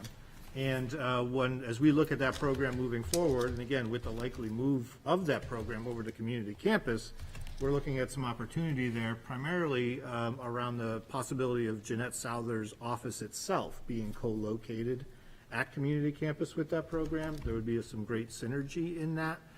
And also with that, we would still anticipate posting and filling Nancy's position, but that position might be tethered a little more closely to what Jeanette's position is. And so to maximize, again, some efficiencies when we talk about out-of-district placements in general, when we talk about other special ed needs.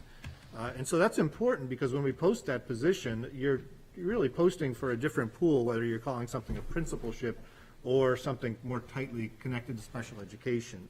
So what we would propose is posting the position as an assistant director. That director would be directly underneath Jeanette. And that person would, and this would be very clear in what we advertise, their primary role, and we've met with the Lister staff to talk through this, would absolutely be oversight of the Lister Academy program. They would be there on a daily basis. They would still serve the same functions that Nancy does in terms of the school, but also being co-located with Jeanette may be able to have some efficiencies for some of the other pieces across the district that we would want to look to. So sort of an eye also out there. And so when we're filling that position, because it's a special ed placement, we feel we would get the more appropriate pool of candidates if we were advertising it as a special education administrator rather than a principal, because the process to become certified in both of those leads you in different paths of expertise. And we certainly, again, given that program and the special ed expertise that's going to be necessary, that's what we would propose advertising. So I wanted to make sure you were aware of where we were. Can I just ask a question? So do we need a search committee for that? Do we need to go through the same process that we would for the high school principal? Yep, we would do the same thing, and of course, you know, the Lister Academy staff is a small group, and we would involve all of them, as well as some students and parents again, in that process. Yes, Pope. Is that recommendation based on and informed by Nancy Roy's opinion as well? How did you arrive at that? Yeah, so Jeanette and I went over to Lister Academy last week. We met at length with the staff, talked about the needs, because it also, there's a lot of teacher leadership on that staff. You may know, I mean, there's longevity in that staff that you just don't see in an alternative school, and a lot of institutional knowledge. So tapping into that, we wanted to have that conversation with them. And wanted to stress, and this is what they were reassured by, this isn't a district position outside of Lister Academy. This is a daily presence at Lister Academy itself. If anything, maybe some of the off-school hours would be something that would be a little more district-wide. Kerry. I just wanted to check on, and it was really just the idea that was mentioned. It wasn't a plan, but about, tutoring services being looped in, and I know there's all sorts of things. So I'm just curious if that role would also direct that, or if that would be a separate role, if we went in that direction, or if that was, I guess, part of your conversation. Yeah, no, that's a great question. So yes, it is a part of our conversation, and that still would be our intent to staff with, right now, we anticipate maybe 2 positions that would be located at community campus with the Lister Academy, but serve as more of a site-based tutoring model, servicing Lister Academy students who needed that one-on-one support, as well as perhaps other students in the district that could use the one-on-one support, and typically that is for a shorter duration or a period rather than send them out of district. We can keep them in district, so we're talking about high intense needs. And so the position that we're talking about would sort of oversee that piece of it, but there's going to be some staff sharing involved with that because they're not going to be every day with kids coming from other schools, and so we have ability to utilize that staff within the Lister Academy. Thank you. Pip? I just want to make sure that I understand the structure that you're suggesting we would switch to. So I imagine that Nancy Roy reported to you before, and now what you're saying is that this person would report to Jeanette as an assistant, and then? Yes, to be specific, they would be a direct report to Jeanette, but of course, part of the full administrative team. Monaco? How are we going to go about crafting the job description of both to make sure that it's evolved with how the schools have evolved and evolved as this, because it sounds like this new restructuring of Lister, you'd want to make sure that even though their certification to go, the assistant director of pupil support is a different certification than, as you said, goes down a different path of principal, you do want to see those leadership qualifications because they will be in, so the question is, how are we going to craft the job descriptions? Yeah, well, one of the big fears, honestly, that the staff expressed too, was having somebody who really has background, experience, and knowledge of their particular population and their particular types of programming. So, so we told them we would work with them to craft that job description, and again, to really highlight and make very clear the candidates we're trying to attract are those who would basically have the strongest connection with a program like that. Great, thank you. So your opinion, we should post these positions by, say, what date? So I would think we would like to post these before February vacation to allow ample time to get candidates in, post them widely, and develop search committees in March. Typically, you know, an appointment of a principalship would come late April, you know, early May at the latest. Okay, is everybody finished with their questions? I just have Oh, one more, Nancy. So I'm wondering, since this person would be a part of the admin team, but they would no longer be reporting directly into you, they would be an assistant director, how does that shift their bottom line that we would be building in for the budget? What it was with Nancy's? We would see it as a comparable salary to what exists in the administrator's contract to what Nancy has. Liz? Is there ever a point where we would consider an interim or consider hiring within and reach down or reach sideways to grab people for this position that may want the position and be qualified? Or would we still need to open that up? Is there, you know, any sort of, what's the process there? And, you know, if you can expand, are there anybody that's rearing to go to those positions at all? Yeah, a great question. We certainly invite all interest. We would intend to have it be a public process and post it, but your point is well taken. We also have aspiring leaders. I mean, you know, you just had an example in front of you of somebody who was a teacher with us and became a principal. So we build that capacity, but we also want to make sure that we're reaching far for every position to look at our options. So we wouldn't not do a search process to do something else, but that may be one of the options that comes through the process. Okay, thank you. Okay, let's move on. Administrative report, you did the correspondence from Principal Roy and Principal Lyons, correct? Yeah. Okay, the letters are You there. have the letters of retirement. Okay. I guess we move on to Nathan. So I've been with you and reviewed this, it feels like 3 meetings in a row, because of the way the timing ended. So I can't tell you that there's much news in the January financial based on Yeah, timing. Timing. Channeling Mr. Bartlett. You know, the big numbers that pop out are the same as what I've described. I don't see any new news. The vacancies are driving some of those hits, and there's a couple of lines there that specifically speak to COVID, and those are dollars that we've included in the ongoing conversation about ESSER. So I've called out for you the couple of lines where there's actually any long-term overage, like in the case of the search that we initiated under the school board line, and that's going to throw that, over by a few dollars, but no big swings or news at this point. Happy to take any questions that you might have. Any questions for Nathan? Yes, Lisa. I feel like you would have said this, but have we heard anything from the city yet on what sort of increase they're eager to receive from us?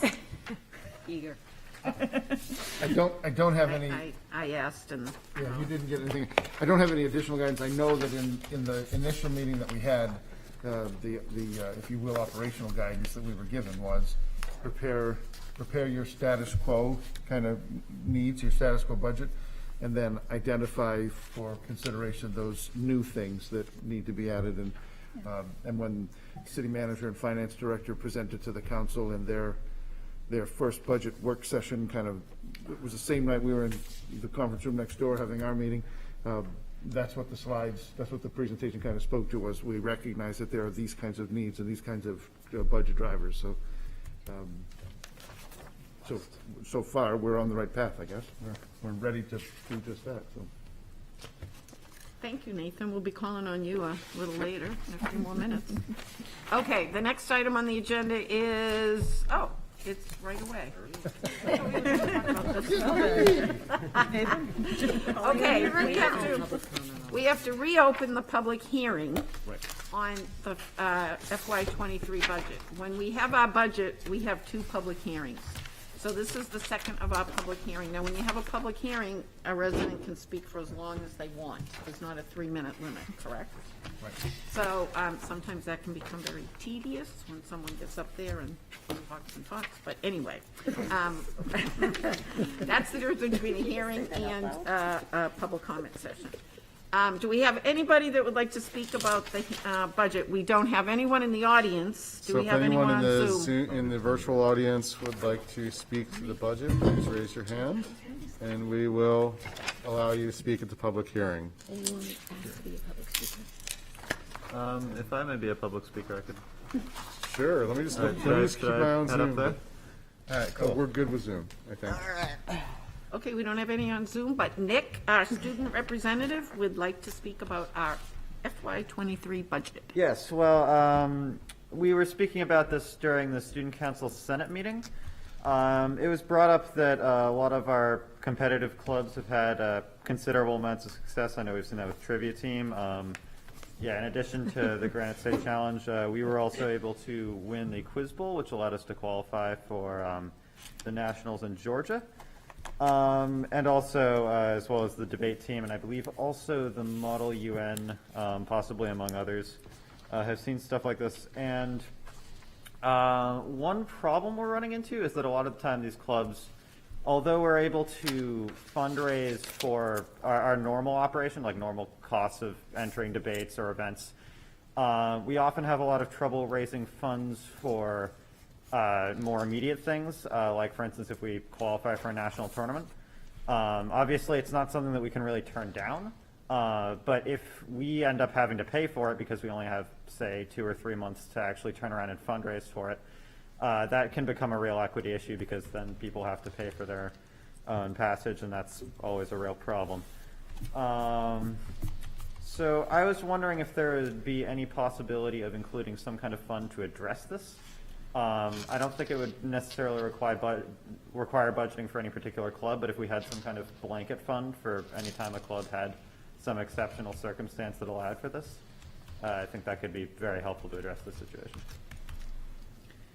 Nathan, Steve, can you speak to that, or do you want to think about it and get back to us? Do we end public comment technically, and then? Well, we don't have anybody else that's. Okay, can I do What is the opportunity, is the opportunity fund not available for something like this in circumstances when it's, like Nick said, it's not that they can really turn it down, but then there's also the equity piece of. Right. So, yeah, to turning speak it around. directly to the equity issue, we have, as you know, established an opportunity fund that we seed with money, a smaller amount of money each year, but also has received generous donations from the community, and that fund is fairly stable. The parameters around that, of course, were specific to equity and families in need, and so we would, so in Nick's example, if there were a student who qualified on the team to go and they were on, say, free and reduced lunch, that fund could be tapped to help that family pay for that. Reading a little bit into Nick's request, also, obviously, that draws a pretty stark line and a pretty high bar for families to qualify for that assistance.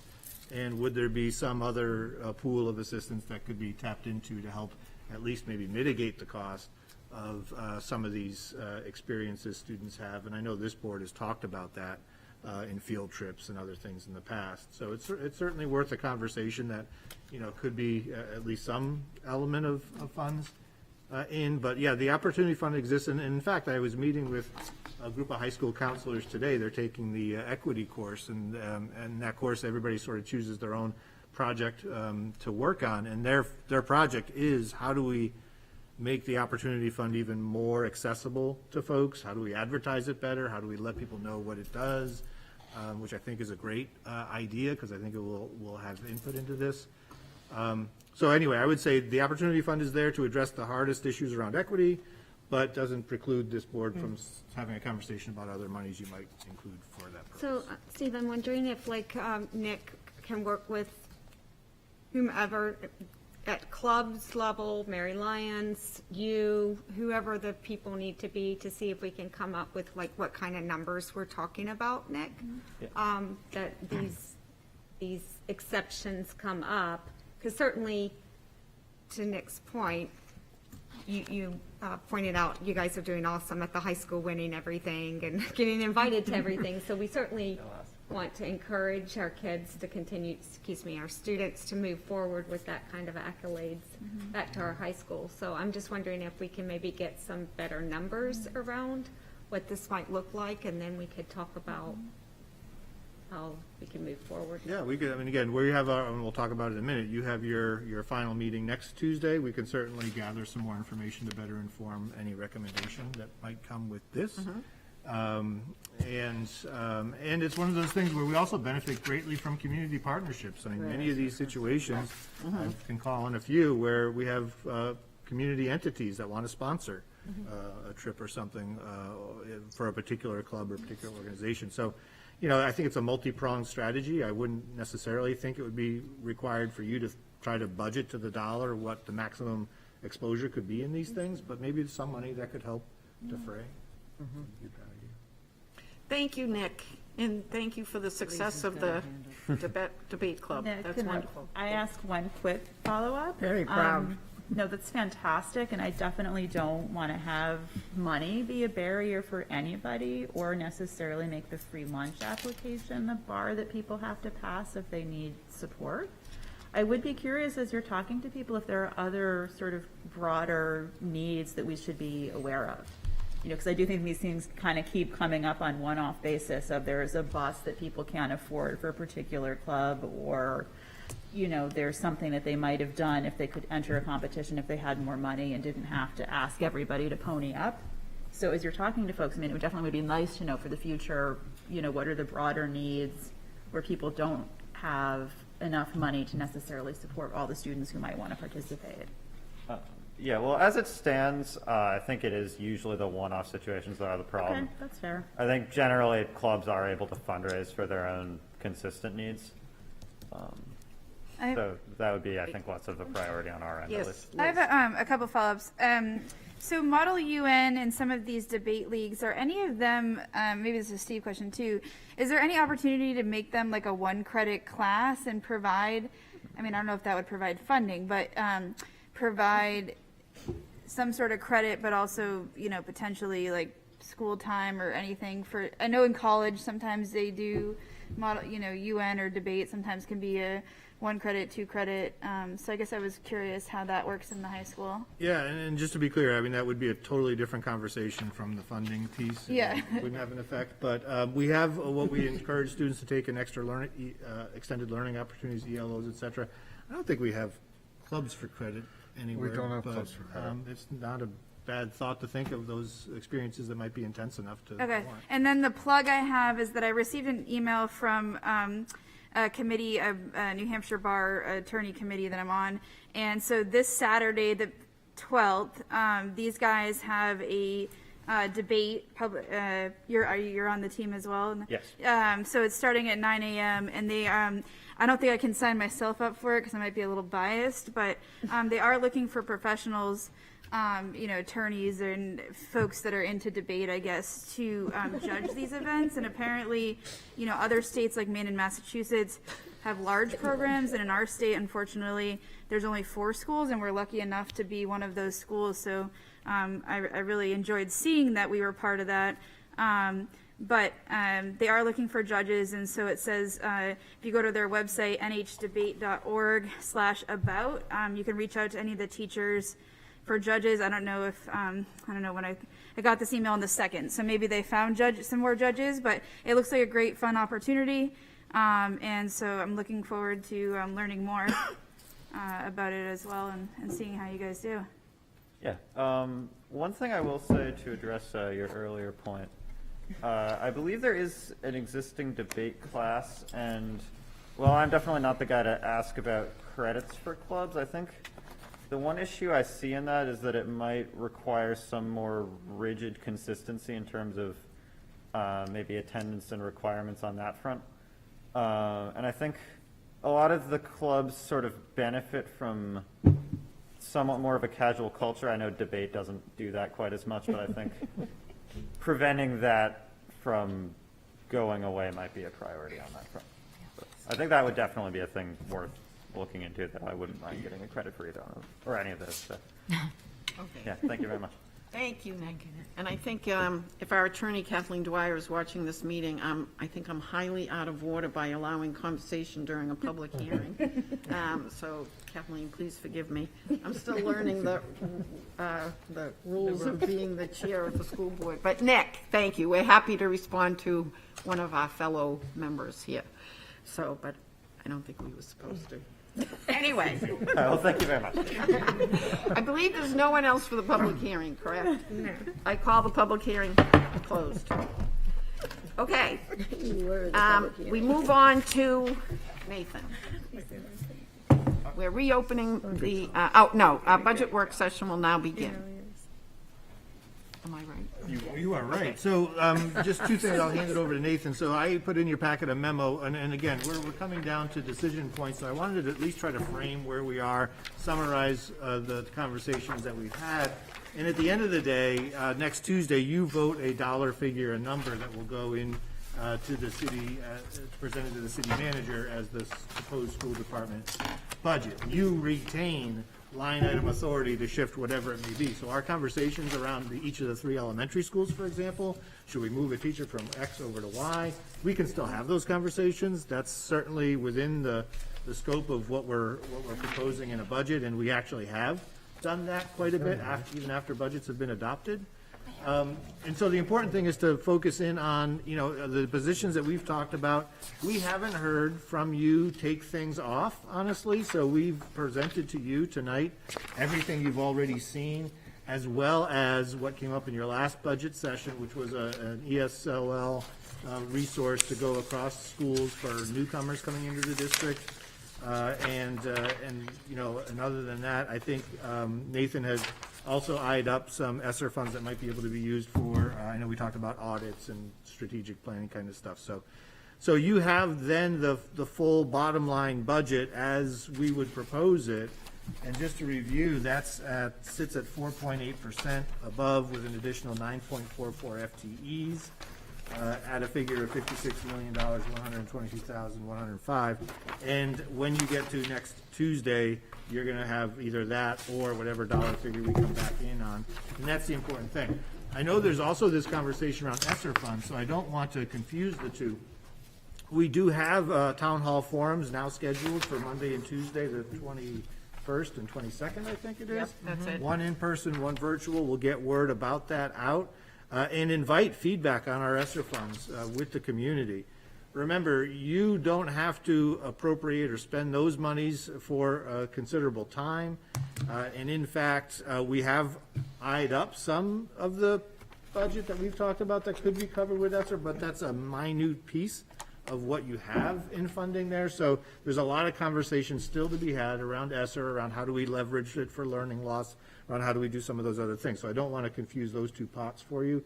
The important thing would be to decide what's your palatable operating budget request of the city for next Tuesday. So I'll let Nathan go through your most recent sheets that he's prepared for you, and then we can start a discussion. So really, Steve hit the high point. So this is, I'm looking at the summary page, which is narrative, that has the little pink highlight on the date 2/2. I updated this following your last meeting, and the change that I made is, if you look down, line number 21, I added in the paraprofessional support for our newcomers in the English language learning community. So that's there with salary and related payroll expenses, taxes, retirement. And so that brings you with all of the other items, and we've focused in the time we spent with Jeanette Souther and tonight with Phil from the middle school. Additionally, the support from the principal at the high school and your CTE director. If you flip your page, it brings you to a 4.8% increase. That number, 56,122,000.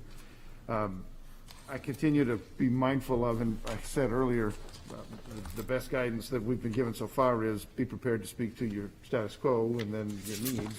So if you go to the very end, line 26, which should be 27 now, whoops. Anyway, if you go to that very last section, you can see the costs that I would clump into our status quo or our continuing services effort, and then those things that we've added in our proposed budget to bring us to the 4.8%. Logistically, let me say, in a couple of years that I've been here with you doing this, we haven't gone back in at this point and remade the books. We wait for the city manager to take the budget that you adopt, or that you adopt. We forward that. The city manager finesses that in through the finance department with police and fire and the general government, the rest of the city budget, into a budget that will be presented later in the spring to the city council. After the fact, we go back and make adjustments if there are any, so that we can deliver that to administrators and the like.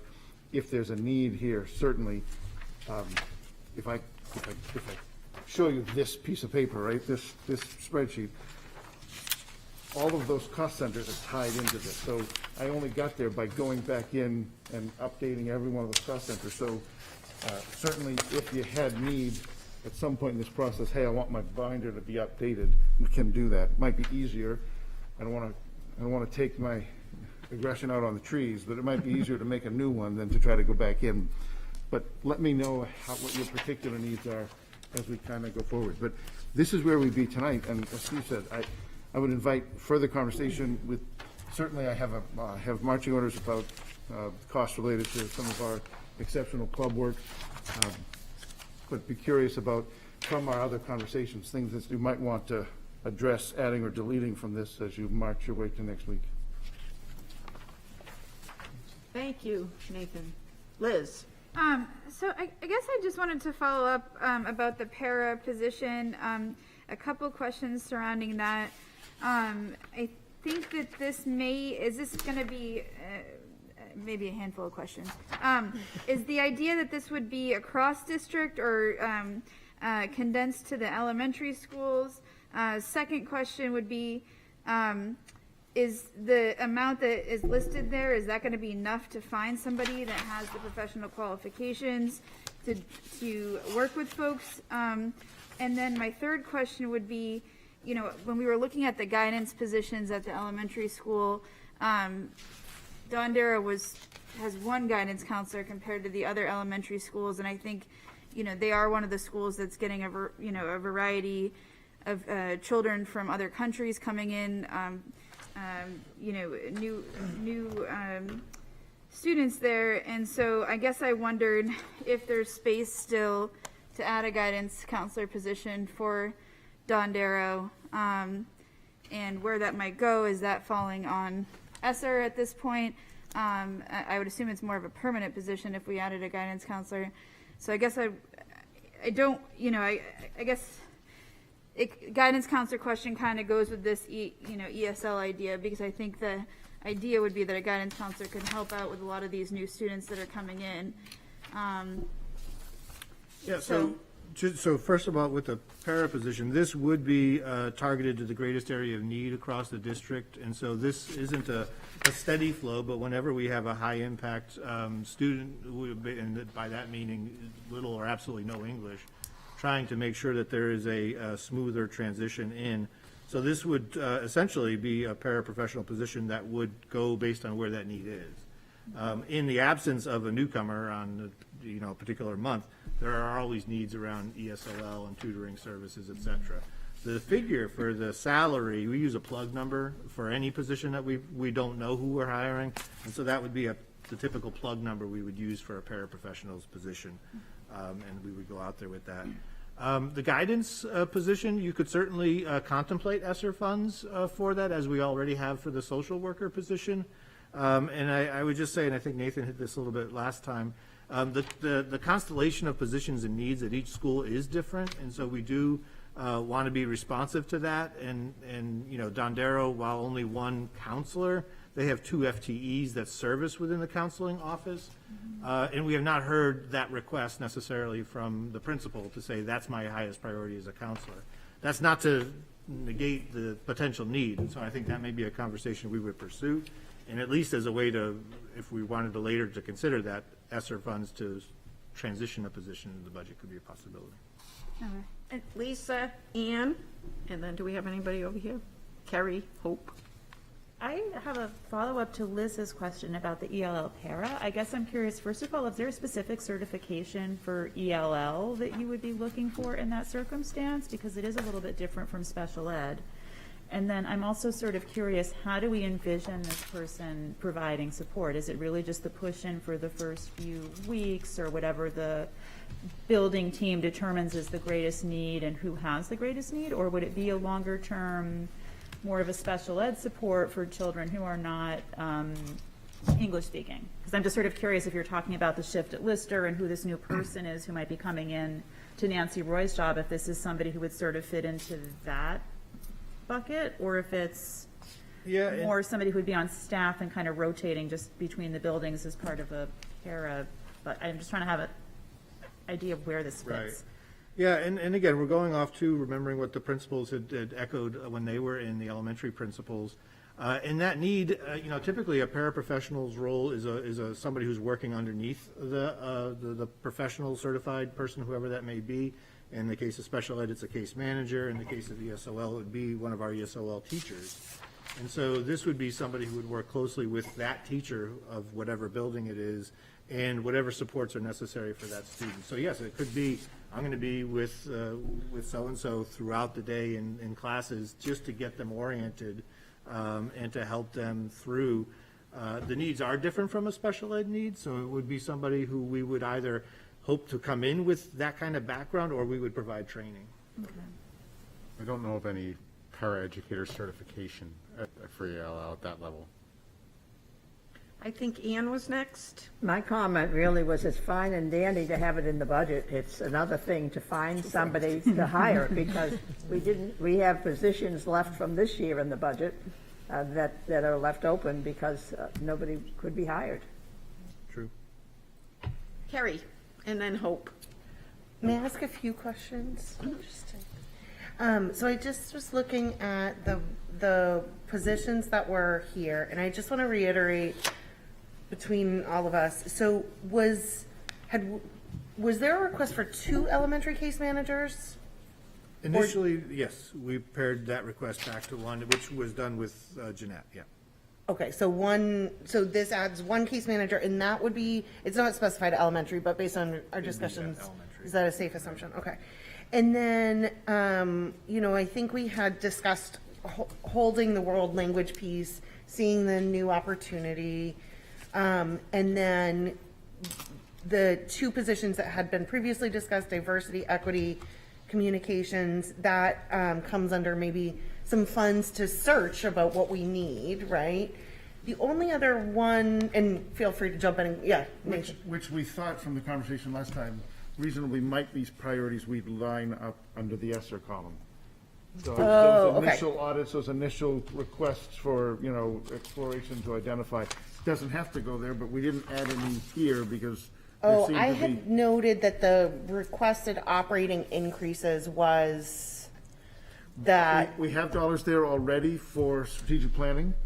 Certainly, to the extent that there are dollars there that could address other priorities as well, absolutely. So, if, from the things that we had previously discussed then, I think the only one that has not fully been addressed in my mind is the outdoor ed. And where it seems like a longer term commitment of 3 to 5 years, we still have ESSER up in the air and we have some different great things we could do with it. But I feel like it's in our best interest to put that in the position. It's, to me, a big growth opportunity from COVID as opposed to a risk or, all the risk mitigation we did. And it doesn't mean that that won't get funded under ESSER, but I think it's important to put it in as a long-term commitment. As an FTE. And I think we talked about it as an outdoor ed specialist as opposed to a teacher, whatever that means. We have it now under ESSER, correct? It is there, it is proposed to be funded under ESSER. It is, one of those positions that reasonably would be certainly defensible in terms of the nature of capacity building under ESSER. So it would be the will of the board, but I would say with the time we have planned to have ESSER, it certainly would be a good kind of position to put in there. Okay, can you make that adjustment for Tuesday night to put it in this budget? Well, no, I think what he's saying is. Yeah, again, I mean, we would certainly take the will of the board, but I would, again, if there isn't reason to need to add to this budget right now, I mean, I would say it's certainly fine to be where it is in that, and again, I guess one of the things is just what is our overall request. So, Nancy, I have questions, but I want to follow up on that. Can I follow up on that, please, and then ask my questions? Because I don't feel that's the will of the board. If I'm part of the board, I don't will that. I would like to know, can it go into ESSER, and can we roll it off the way that we're doing some of the other positions if we're going to continue to have it as a permanent? And when I say roll it off, we're slowly bringing it onto the permanent budget, the way that we're doing it. That just seems like a better use of spreading funds and preparing for it over time than just throwing it in here. But I'm also a little confused. We keep talking about the position of 3 to 5, so I think I've missed something. Are we not committing? We are not saying the outdoor program and bringing someone in is for 3 to 5 years, correct? Because why would we put something on permanently on the books that's 3 to 5 years that's then going to permanently be on the books? And from what it sounded like to me from the elementary school teachers is that needs to be a very specific position, which brings me concern of how easy is that position going to be transferable in our district for other things if we roll out of this program. And so I just feel like there needs to be more discussion around the outdoor and what that's going to look like and what the position's really going to, what the background's going to be. We haven't sunsetted this position, in our mind anyway, for when it would end. If anything, I think you learn from what you have next year to figure out what is the long-term need. So the 3 to 5 that keeps getting brought up is more around the context of the grant and the current program of the funding available currently. Okay, I just wanted, so then now can I ask my questions? Okay. Another strict policies and protocols, I'm trying to follow them. So I'm just curious regarding the increased reading teacher position, which I fully support any reading. I mean, we're taking that out last year's budget. We asked for it to stay in, but it seems like it keeps ticking up each year. Now it's at Don Darrow. So I'm wondering if you can speak to what's the driving need of that, and between Phil's presentation and the constant ticking of reading, do we just need to bring in an FTE full-time that we can continue to spread out in the district instead of this kind of trickling to build more continuity and consistency for these reading needs? Yeah, it may very well be a need that continues to grow. Just to be clear about this .44, it's Sure. not we're trying to go out there and find .4 of a person. Right. It's actually making somebody whole who already is with us, and so, so it would end up being a full position with that. Okay, that's much And without clearer. offering, well, I don't mean to condescend at all if this is simple to everybody, but somebody back along said, this person's gonna work this number of days for this Okay. number of hours, and the math bore up to 56%. I see. We're just making that person whole because Got you. for the needs that we've Painful. currently addressed. Right. So .44, I have to tell you, this conversation is calm compared to the one that I have with finance office, because they think about people in terms of full-time or part-time. Right. And so every time I come in with a .44 or something like this, they wonder, what are you people doing in the schools? But that really is just the rest of the hours for a position that they really needed to make full-time in Okay. the cycle we're in. That makes sense. Yeah. Just you. two more quick questions. So on the AD position, I'm wondering, is this, I assume, but I hate to assume things, is this salary competitive to what we're seeing in the area with other ADs?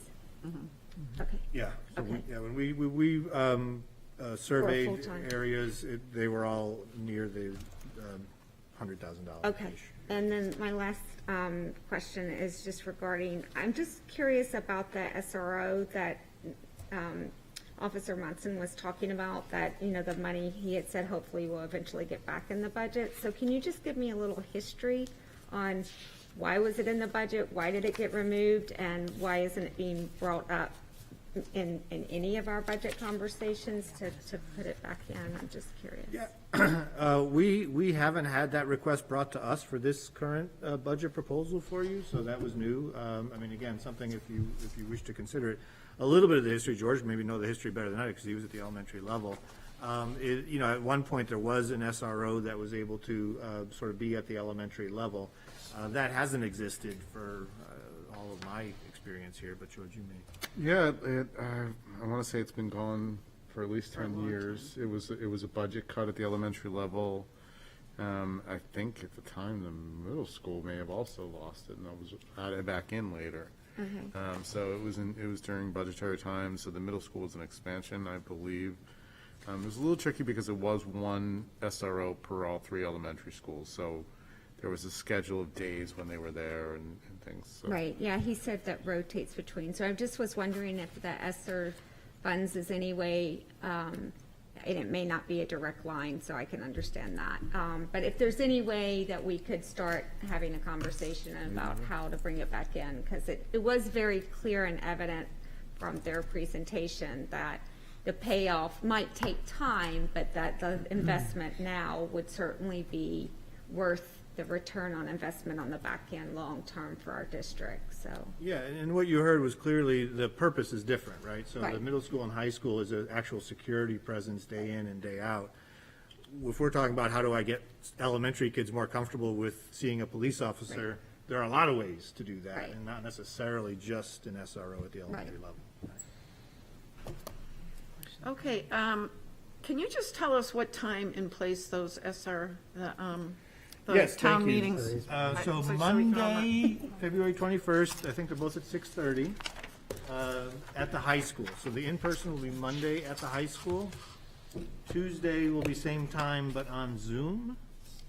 And we'll get all of that out communicated. I think we put that out in our last newsletter, I think, that went out last Friday. And we will reiterate that. And we also said we would be teeing that up with at least some summary of the conversation so far that the public can at least start to weigh in on. Okay, so 6:30 on the 21st at the high school and 6:30 on Tuesday, the 22nd on Zoom. Okay, Brian? Yeah, I just wanted to make an observation. I think overall, I think this is a good budget, and it's still only 1.24 really % increase when you look at it in the context of it, because, you know, the continuing, you know, service is at 3.56. So to me, I think it's very reasonable, and we don't have the, you know, this is the year to make sure that we can take care of the kids. I think this is you know, a lot of these line items are great, you know, in my opinion. So, just an observation, it really is only the 1.24%, when you look at it that way. If I can piggyback, Brian, just so that everybody hears it. So if you look at that sheet with a little pink swoosh at the top, right?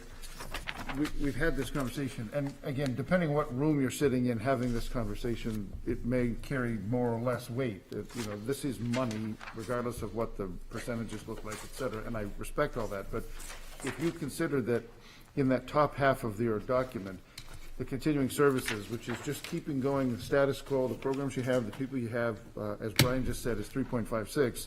Down below, what he's saying is the 1.24% of additional ask is 666,000.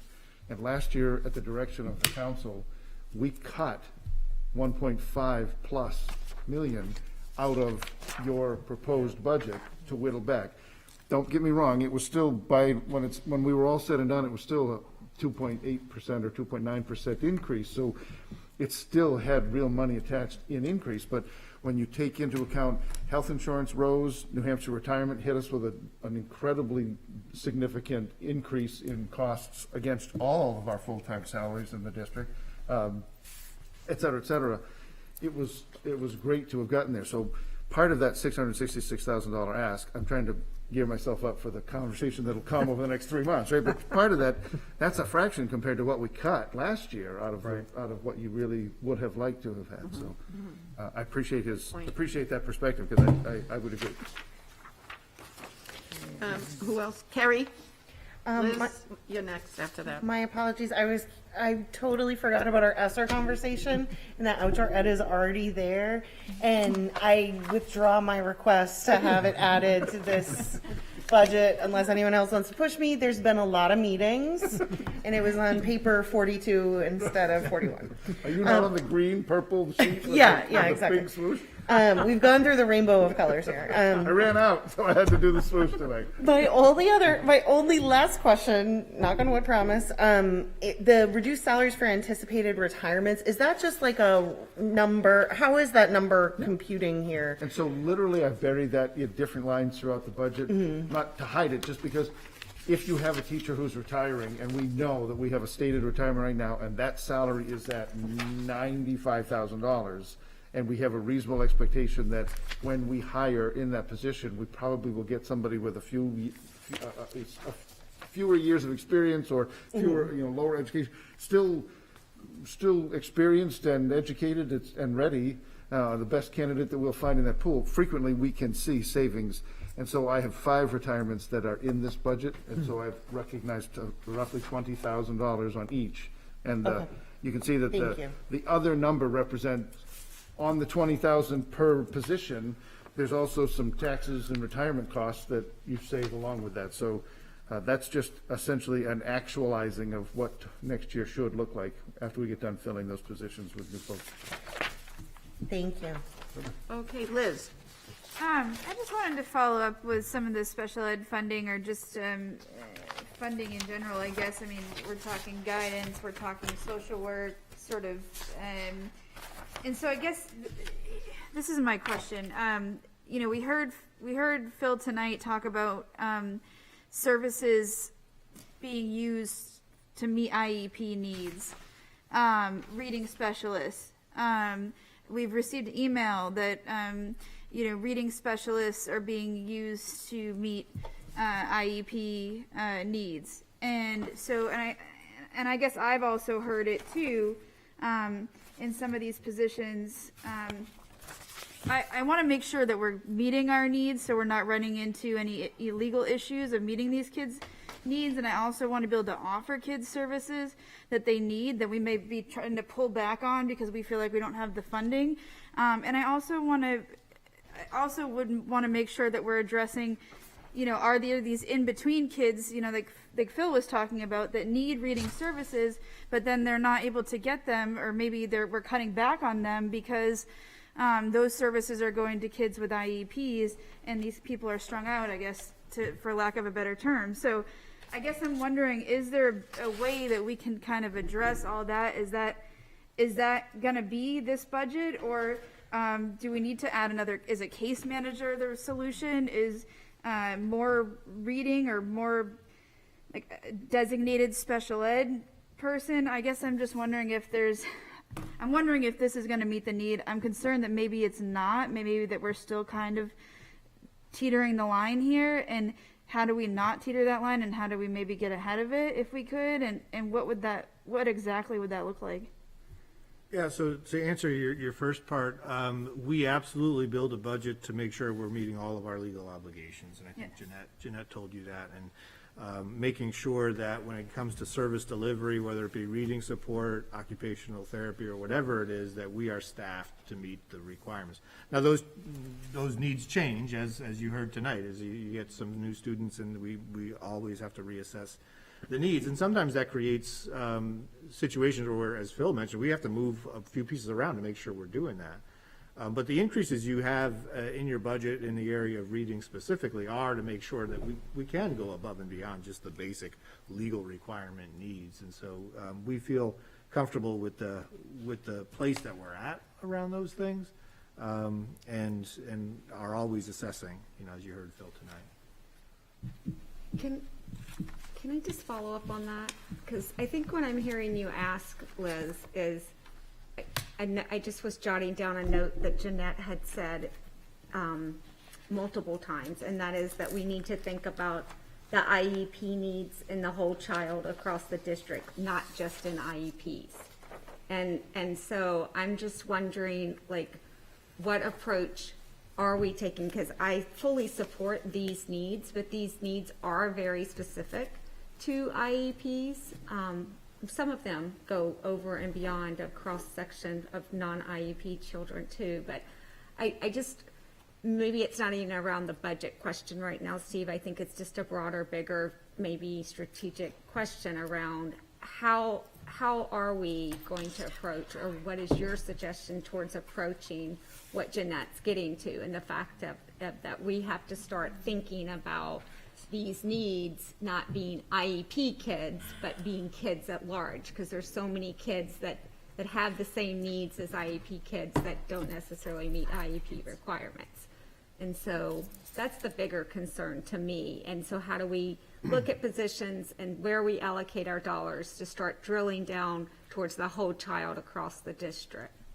Yeah, I would say, well, first of all, a lot of the positions that we're talking about and have talked about touch students, IEP, non-IEP, regardless. And so when we're talking about specific needs, and I'll keep coming back to the example of reading because Phil gave it tonight, you have a reading specialist that's 53 students on IEP, 59 not. I mean, you have somebody who's working that balance, and I think that's a constant piece. But again, we feel right now that the level of service can both meet the basic bottom line, absolute minimal needs, as well as provide service to students who are not on an IEP, who may need reading. The math tutor position would be another good example of that. Yes, Margot. I know I struggle with this. I have such a hard time looking at the budget as 1 year because my mind is thinking, where are we going to be with that in 3 years? Where are we going to be in 5? So my biggest question is, I guess it's an ESSER request, is can we be super aggressive with the ESSER on intervention and identifying learning loss so that as the ESSER fades out, if done properly, right, it's no new gain, no new load on the system if we identify early. So I guess my question is directly related to ESSERs. Are we making sure we are putting out the most aggressive ask for addressing as much possible intervention that we can provide, be it academic, be it social emotional? Is that built into our ESSER and rolled out? Because when I think of these other asks, for example, outdoor ed, this was my concern with when we brought up farm to school. I don't want it to be that we're a district that we only do it in the elementary school. So as we start to bring up these elementary school kids embracing the need and the crossover, we need to be thinking about how we can then roll that into our middle school and how we're going to roll that into our high school, because we're making a commitment to it. So I just want us to, I know that's not for this year's budget, but I can't stop but ask myself that question, is how are we thinking about laying the plans for that? Yeah, and then I'll let George speak to the learning loss piece of the ESSER funding. That is absolutely a piece of that conversation, and a great, as you suggest, a great opportunity to have robust, I mean, and again, in the draft we have for you, extended day programming, summer programming, et cetera, but.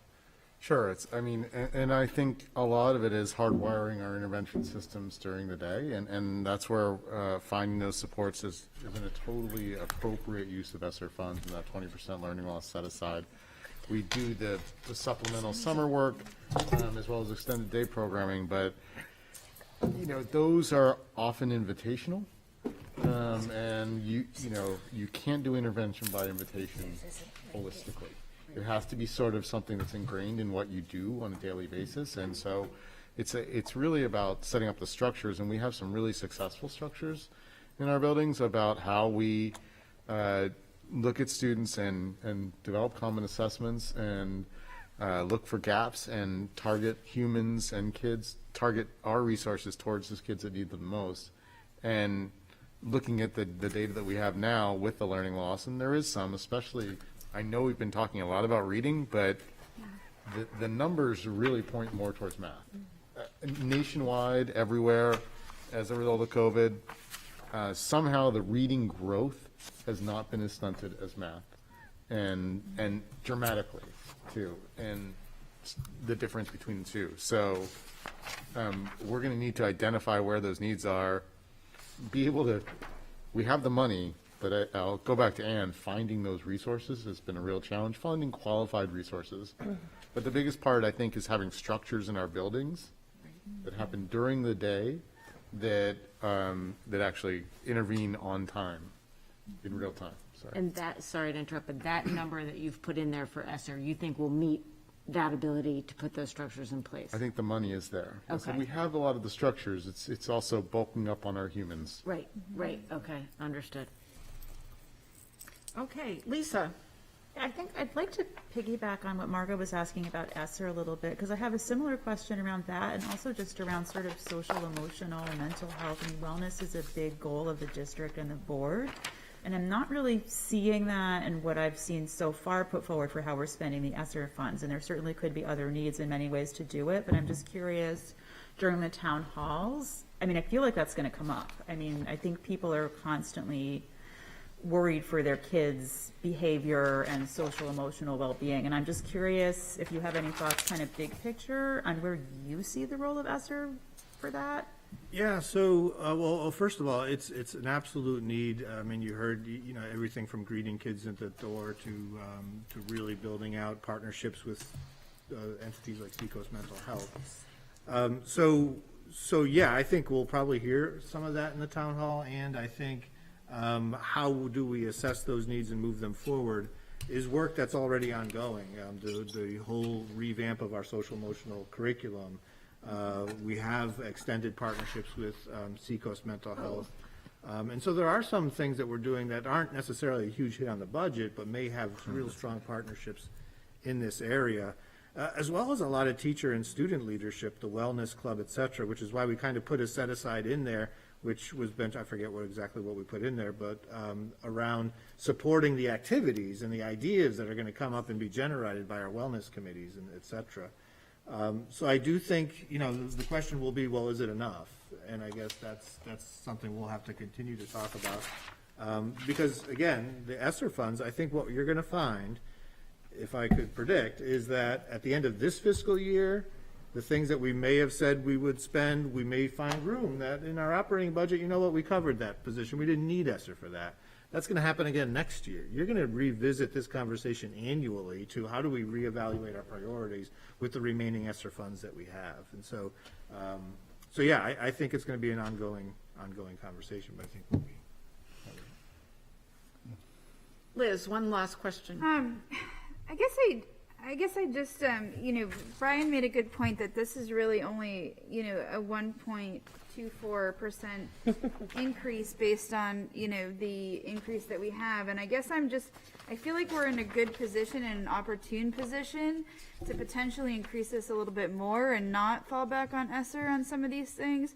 I mean, if the city council comes back and they want us to drop it down, so be it. But I guess I'm concerned that in 2 years, we're going to take another hit if we get the, a different council. So I guess I'm wondering, I don't have all my notes in front of me because I unfortunately ran out without my binder tonight. But I believe there was an ask for 2 case managers. And so I guess I'm just wondering if we can add a little bit more to this bottom line of the proposed budget with positions that would provide further support to go above and beyond, or just really make sure we're not scraping by in some of these situations, whether that's making sure all of our elementary schools have 2 social workers or 2 guidance counselors type positions, or making sure that, or increasing reading specialists, or, adding that second case manager that was requested. I guess I would ask the board to consider maybe moving a few things from ESSER, or allowing for those asks to be in this bottom line, and doing it now versus having to wait on it and, run into a position where we have to do a decrease later. So I guess, maybe go a little bit higher with these positions is, and so I don't know from Steve what additions you might suggest for this, if that second case manager or something else would be a good place to put in here. But I guess I'd like to see a little bit more there from me, and ask the board if maybe they'd consider that as well. So, and again, I think part of this is where is that palatable number request for this board? And I would say, process-wise, because now we're, thinking about what we'll do next week, what I think the city council might do in this kind of situation is you're going to make a proposal to add or subtract, and then you will have to take some kind of vote of the will of the board, and then move forward to a final number next week. So I don't know if we have all of those prepared now to discuss, but certainly would invite you to, and it's good if you send them to Nathan, George, and I, just so we can tee that proposal up. This is a budget we're comfortable with to recommend to you. I would, and again, as Nathan said, it's going to depend on who's in the room. So I know if people are looking at comparing numbers to numbers, a 4.8% increase is going to be sizable to some, but probably more striking is almost 10 new positions in the district. We've never asked for that kind of increase to our staffing. And that is, as you know, the biggest driver in future budgets. So I would, I guess, put just a little caution to let's just try to add more and more. But there, again, this is going to be wherever we're going to end up in your conversation. We're happy to move forward, whatever this board will vote on Tuesday. And if you need more back information on any of the positions we've talked about, we can get that and get Jeanette back to talk more about special ed if you need. I guess, Steve, can I suggest that if you have suggestions, send them to Steve or Nathan, and we can discuss them Tuesday night at our final budget meeting when we'll take a vote. Okay, so I think that's the way we should proceed at this point. Okay, so if you have suggestions, make sure you send them to Steve or Nathan, and Nathan. Both. Okay, does that sound good? Okay, thank you, Nathan, thank you, Steve. Let's move on to the school calendar. School calendar. In your packet is the proposed calendar for next school year. As you know, well, I think most of you know, this is a process where by a teacher's contract, they get to suggest some things, not binding, not requiring you a vote, but we try to honor that by bringing forward to you whatever may have been presented to us. So this is pretty close to it. In terms of school calendar, there is always talk about the vacation weeks of February and April. I would, in full disclosure, say there are some districts in New Hampshire in our area that are moving to the third week of February for that February break. We have always held it as the fourth week. There are certain advantages, I suppose, if you're a big skier to that, and it's just never been a huge ask on our part. Now, that being said, now that we have some regional districts that have moved, and not by any means all, teachers who live in some of those districts would be particularly burdened to say, hey, could we switch so we're aligned with there, wherever we end up. We always do try to stay pretty close with obviously with SAU 50, because we have to be on the same weeks for the high school, et cetera. And they would also be proposing the fourth week, which is the traditional ask we would have in a calendar. Not so much conversation about the April week. That doesn't tend to be in much debate. And then the other change we made was the change we made was to move the teacher workshop days, front load them a little bit more. So you see there that there are actually 4 teacher work days at the beginning of the year.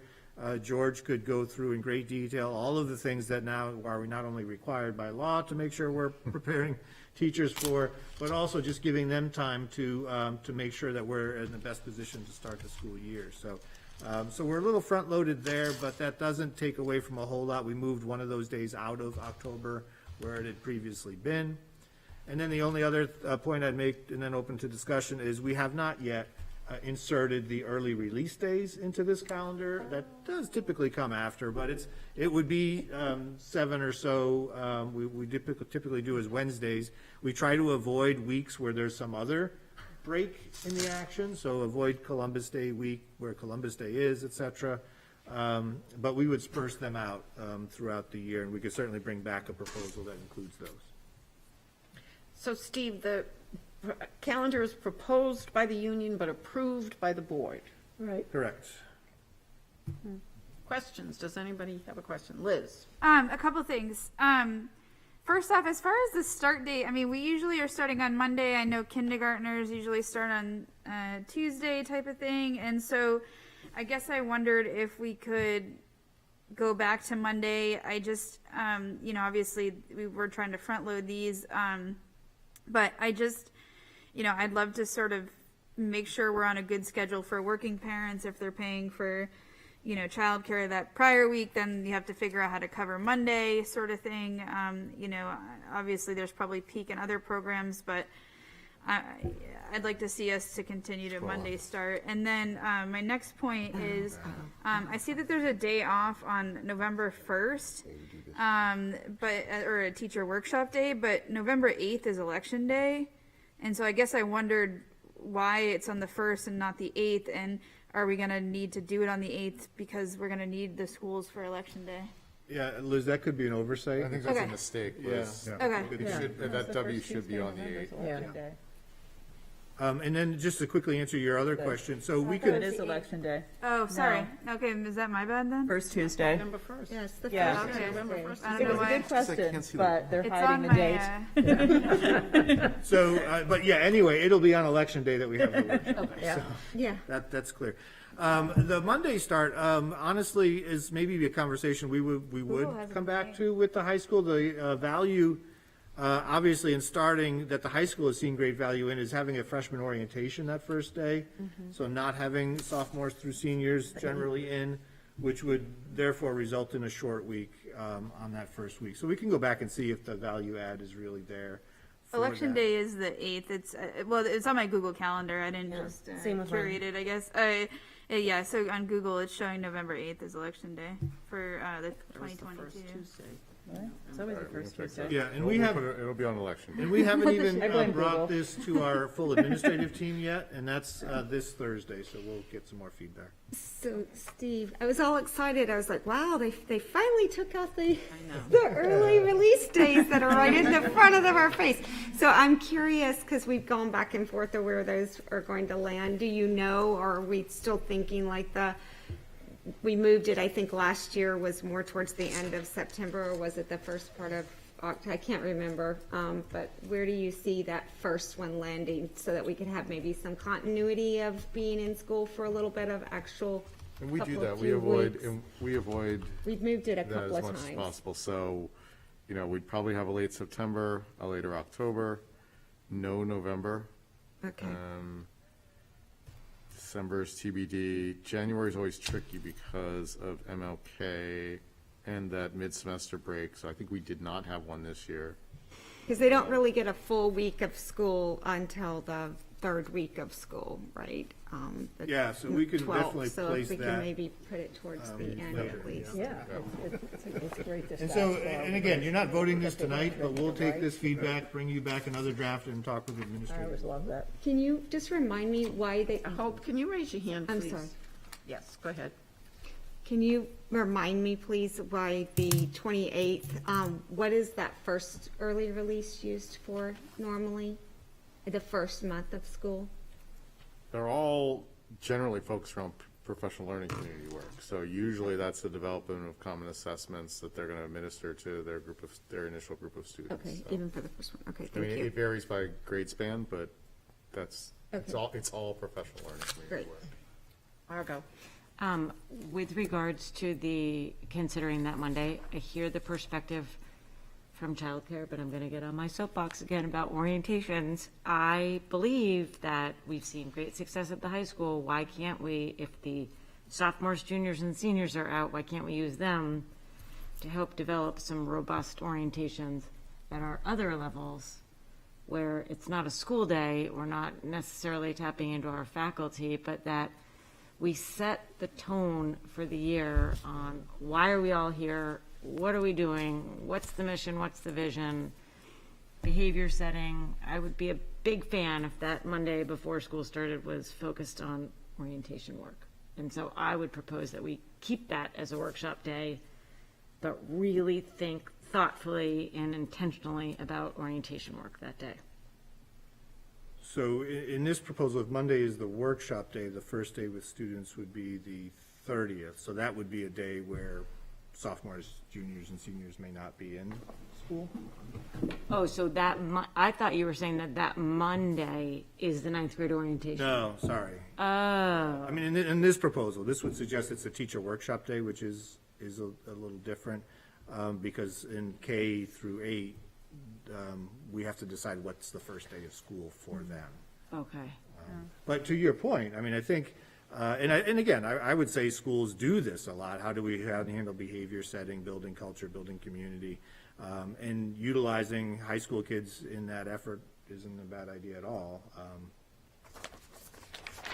Okay. Any other questions? Pip? I don't have a question about any dates, but I thought that we had arrived at using the term Indigenous Peoples Day rather than Columbus Day, and I noticed they're both on there. So I'm I think curious, that's are we what the using city both? council voted on. To use Columbus both? Day / Oh, I'm sorry, Indigenous I Peoples' misunderstood Day. that. Okay. Yes, so Thank you. that was the decision made by by this last council. Yes, Liz? I know there was quite a few issues this year, obviously, with some schools shifting vacation weeks because it created childcare issues or just off issues for teachers and that had kids in other districts or taught in other districts and had kids here. And I guess I just wondered, are we just still completely off right now as far as surrounding districts deciding on which direction they're going in? No, I can't speak to all of them. Like I said, our surrounding districts, SAU 50 would be following the same calendar we have. I've heard rumors that Dover, Rochester area might be going to the other week. And unfortunately, it's a departure from what has always sort of been a lockstep standard in New Hampshire. And we're the ones who haven't broken ranks at this point. But I do think, you're going to see this inconsistency because, Exeter is going to be doing something different than Dover, et cetera. Yes, Lisa? Well, first, I totally stand corrected, Liz. It's apparently the first Tuesday after the first Monday in November. So Liz is totally right about the calendar. How do you settle that? I know, right? I guess I'm just curious in terms of the approach to remote snow days, so to speak. That seems to be a point of a great amount of conversation, and I just wondered, how are you baking that into this calendar? Yeah, that's a great question, Lisa. So as I think you know, what we did this year is we said we could tolerate a maximum of 2 real actual snow days, fairly arbitrary number. We've had 1 so far and then 1 remote day. The value in using remote days, if we were to continue with a policy such as that, is we can have some assurance of what the absolute last day would be. In fact, you can make high school people really happy and say, you know what, graduation is June 9th. You can plan on it. Because we could actually utilize remote days to limit the number of days out we would have to go. So that's generally how we would view it in light of the calendar, is to pick some tolerable amount of regular snow days and then try to get everything else remote. There's not like a number baked into this in terms of. No. Okay. Never had that. Hope. So if we didn't use those 2 snow days, which I know doesn't always happen, but we seem sometimes to have years where we're having less snow, can we take those days off at the end of the school year, or how does that No, work? we just don't add them on. Yeah, I mean, so the calendar is still set at the 180 days. Oh, okay. So, you know. I see, so you didn't bake in the 2, you're just, okay, I see. So if we give the 2 right now for this calendar, it would be June 17th would be the date that would move. Right, so the last student day here is June 15th. You could tolerate certainly one day and still stay in that week, but if you really want to save the kids from coming back on Monday, then, you know, it's remote. But I'm sensing this as superintendent, that there is a balance in all of this, and some people love the remote days, some people want the regular snow day. We try to appease a bit. Hopefully, we have no more at all for the rest of the winter, and we'll just sail right through. Okay, I think we're finished with this discussion. The next is committee updates. Does anyone have any committee updates? Okay, follow-up items. I did have a conversation or an email from the city clerk about adopting city council policy around public meetings during religious holidays. They are still compiling the list. And she indicated to me that all of our boards and commissions and committees will abide by this new, whatever the city council decides. So I think we actually won't have to vote on it. It will just be given to us. So we're waiting for that. Okay, future agenda items. Oh, Margot has one. I would love if we could have an update on wellness. Please.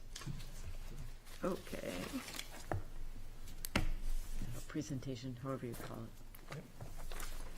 it. Does anyone else have a suggestion for an upcoming? You can always let me and Margot or I know if you have a suggestion. Yes, Lisa? I feel like world languages is going to be a future anyway. Yes, That's world going to be down the languages. line. Okay. And Kim, Mm-hmm. you usually have something to tell us. Well, I was going to remind you that we are meeting for the Portsmouth 400 next Tuesday. We had something really exciting last night. We presented for the New Hampshire Network, which was a presentation of a toolkit for reducing plastics in your town, but they highlighted Portsmouth High School Eco Club. And they just were really floored by everything that Portsmouth did, to the point where they were calling Chronicle today because they wanted Portsmouth High School students to be highlighted. So it was really informative. My students learned a lot. We had alumni come back and tell their story. But that was really exciting. And we have a dialogue at the school that's engaging people discussing Black History Month on Thursday. I have that. Nick, how about you? How are the students at Portsmouth High School? I think, generally speaking, things are going about as normal. New term seems to be going pretty well. Trying to think if there's anything of district significance being discussed in student council, because we had a Senate meeting. Yeah, honestly, the only thing that comes to mind was the budget thing we brought up a minute ago. The rest of it's more just high school centric. Well, thank you for bringing that up. Thank you very much. Okay, and I just want to thank everyone. Oh, Liz. Should we share right now what the schedule is going to be like this week for upcoming superintendent search? Well, I think we have the emails. We all have that information. The next time we'll meet is Tuesday in our final budget. No, I'm saying to the public tonight to let them know about everything going on this week if they haven't received the email or update already, that we are meeting, or that there's going to be a Zoom tomorrow night, and and the times of that and the. I can do an update. there. Sorry. Sure. We have the meet and greet with our 2 candidates online, which the link is available. 1, it was blasted out, but 2, when in doubt, go to the search committee website within the school board website, and you can find the registration for the webinars there. There was one at 5 p.m. and one at 6 p.m. Wednesday. That's tomorrow. Thursday night are the public board interviews of the candidates. One is at 5:30. You can attend in public at the Portsmouth Middle School, Stokel Commons, or it'll be also live streamed. And the second interview is at 6:30, also public, same location. You can attend in person or observe online. And those are the dates for the week. And then Tuesday, we have our budget meeting at 6:30, is that correct? Would that be 6:30 Tuesday? I'll have to actually go back to see what it was. Okay, I have it down I for think 6:30. it is 6:30. I think it is. Yes, it's a budget. Budget's always 6:30. Okay. Okay, do we have a motion to adjourn? So moved. Second. All in favor? Oh, we had Ann and Pope. All in favor? Aye. Thank you, everyone. Thank you, board members.